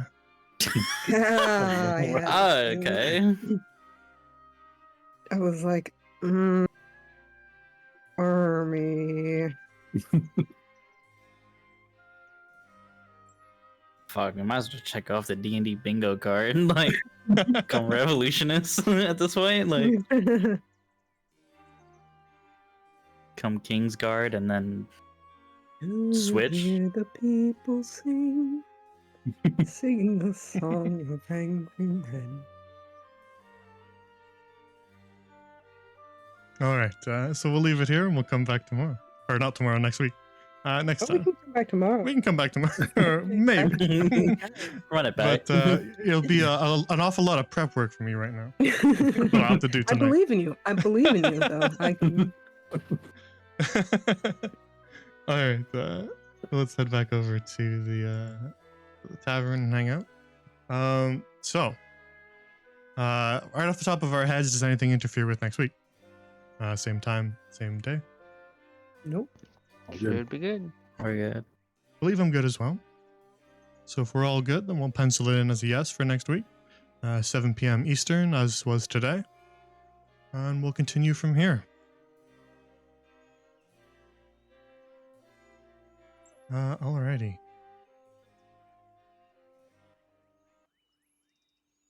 That was a good. That was a good session. There was a lot of really, really good RP that I really appreciated in there. Yeah, that was fun. I'm glad you guys did end up stumbling across the little mice. Worth it. You guys talk trash about me being so curious. It wasn't that I wasn't curious. I just couldn't. I was 6 HP when you found it. I mean, I had 5 HP and 6 temp. I accepted was my it? fates. It was a 33, baby. Wow. Okay. I'm sorry. Yeah, way to rub it in. Why don't you? Jeez. Yeah, you were sniping those fiends before they could reach you. Yep. And yeah. All right. Yeah, this is nice bit on me in tears. Yeah, me too, Chibi. That was really funny. That entire sequence was great. All right.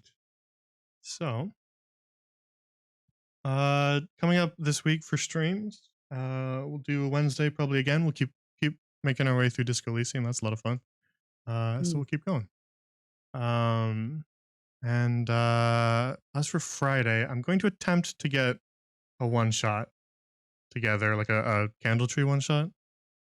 It'll either be this week or next week on Friday, depending. If I can't get it together this week, then we'll do just like a map making, I think, because you know it's been a while since we've done one.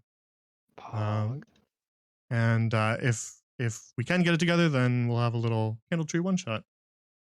Because I want to do those. It's been too long. I've been too busy. But now that we've got the open slot with our book club wrapped up for the time being, we can do candle tree one shot either this week or next. So yeah, that's what's coming up on the channel. So stay tuned.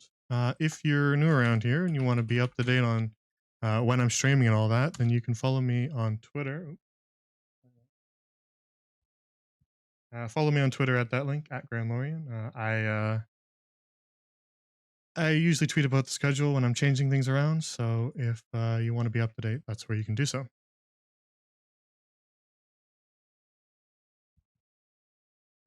If you want to join the community of GrandLorian, which is the living world that I run all my campaigns in, including this one, then you can feel free to join the Discord at this link here.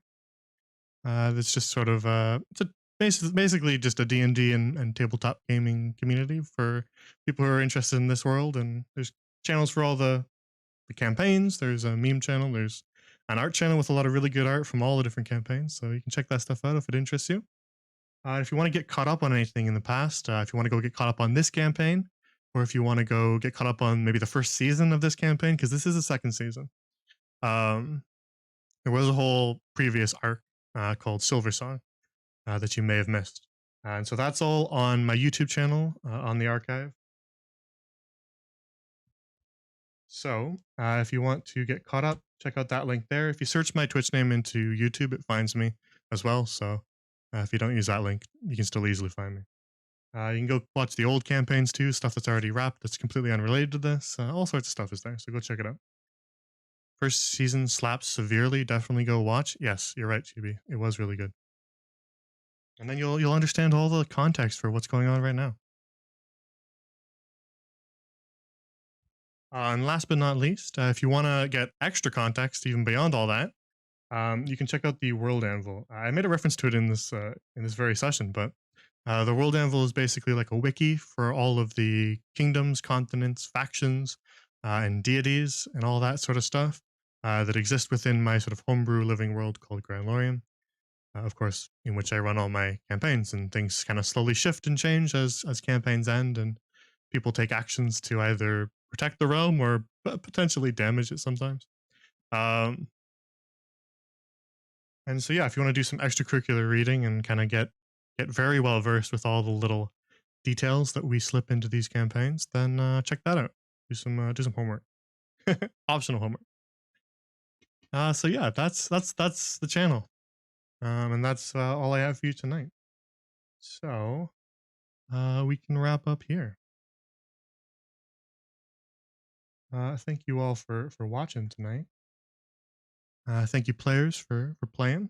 This was a really good session. You guys were just absolutely on point with the RP. I was enjoying every minute of it. Thank you for DMing. Thank you. Thank you, bro. Thank you. Of course. It's always a joy. So I'll send you guys somewhere else. You can go watch Spooky. I think she's playing some old Star Fox game, I think. So go watch her.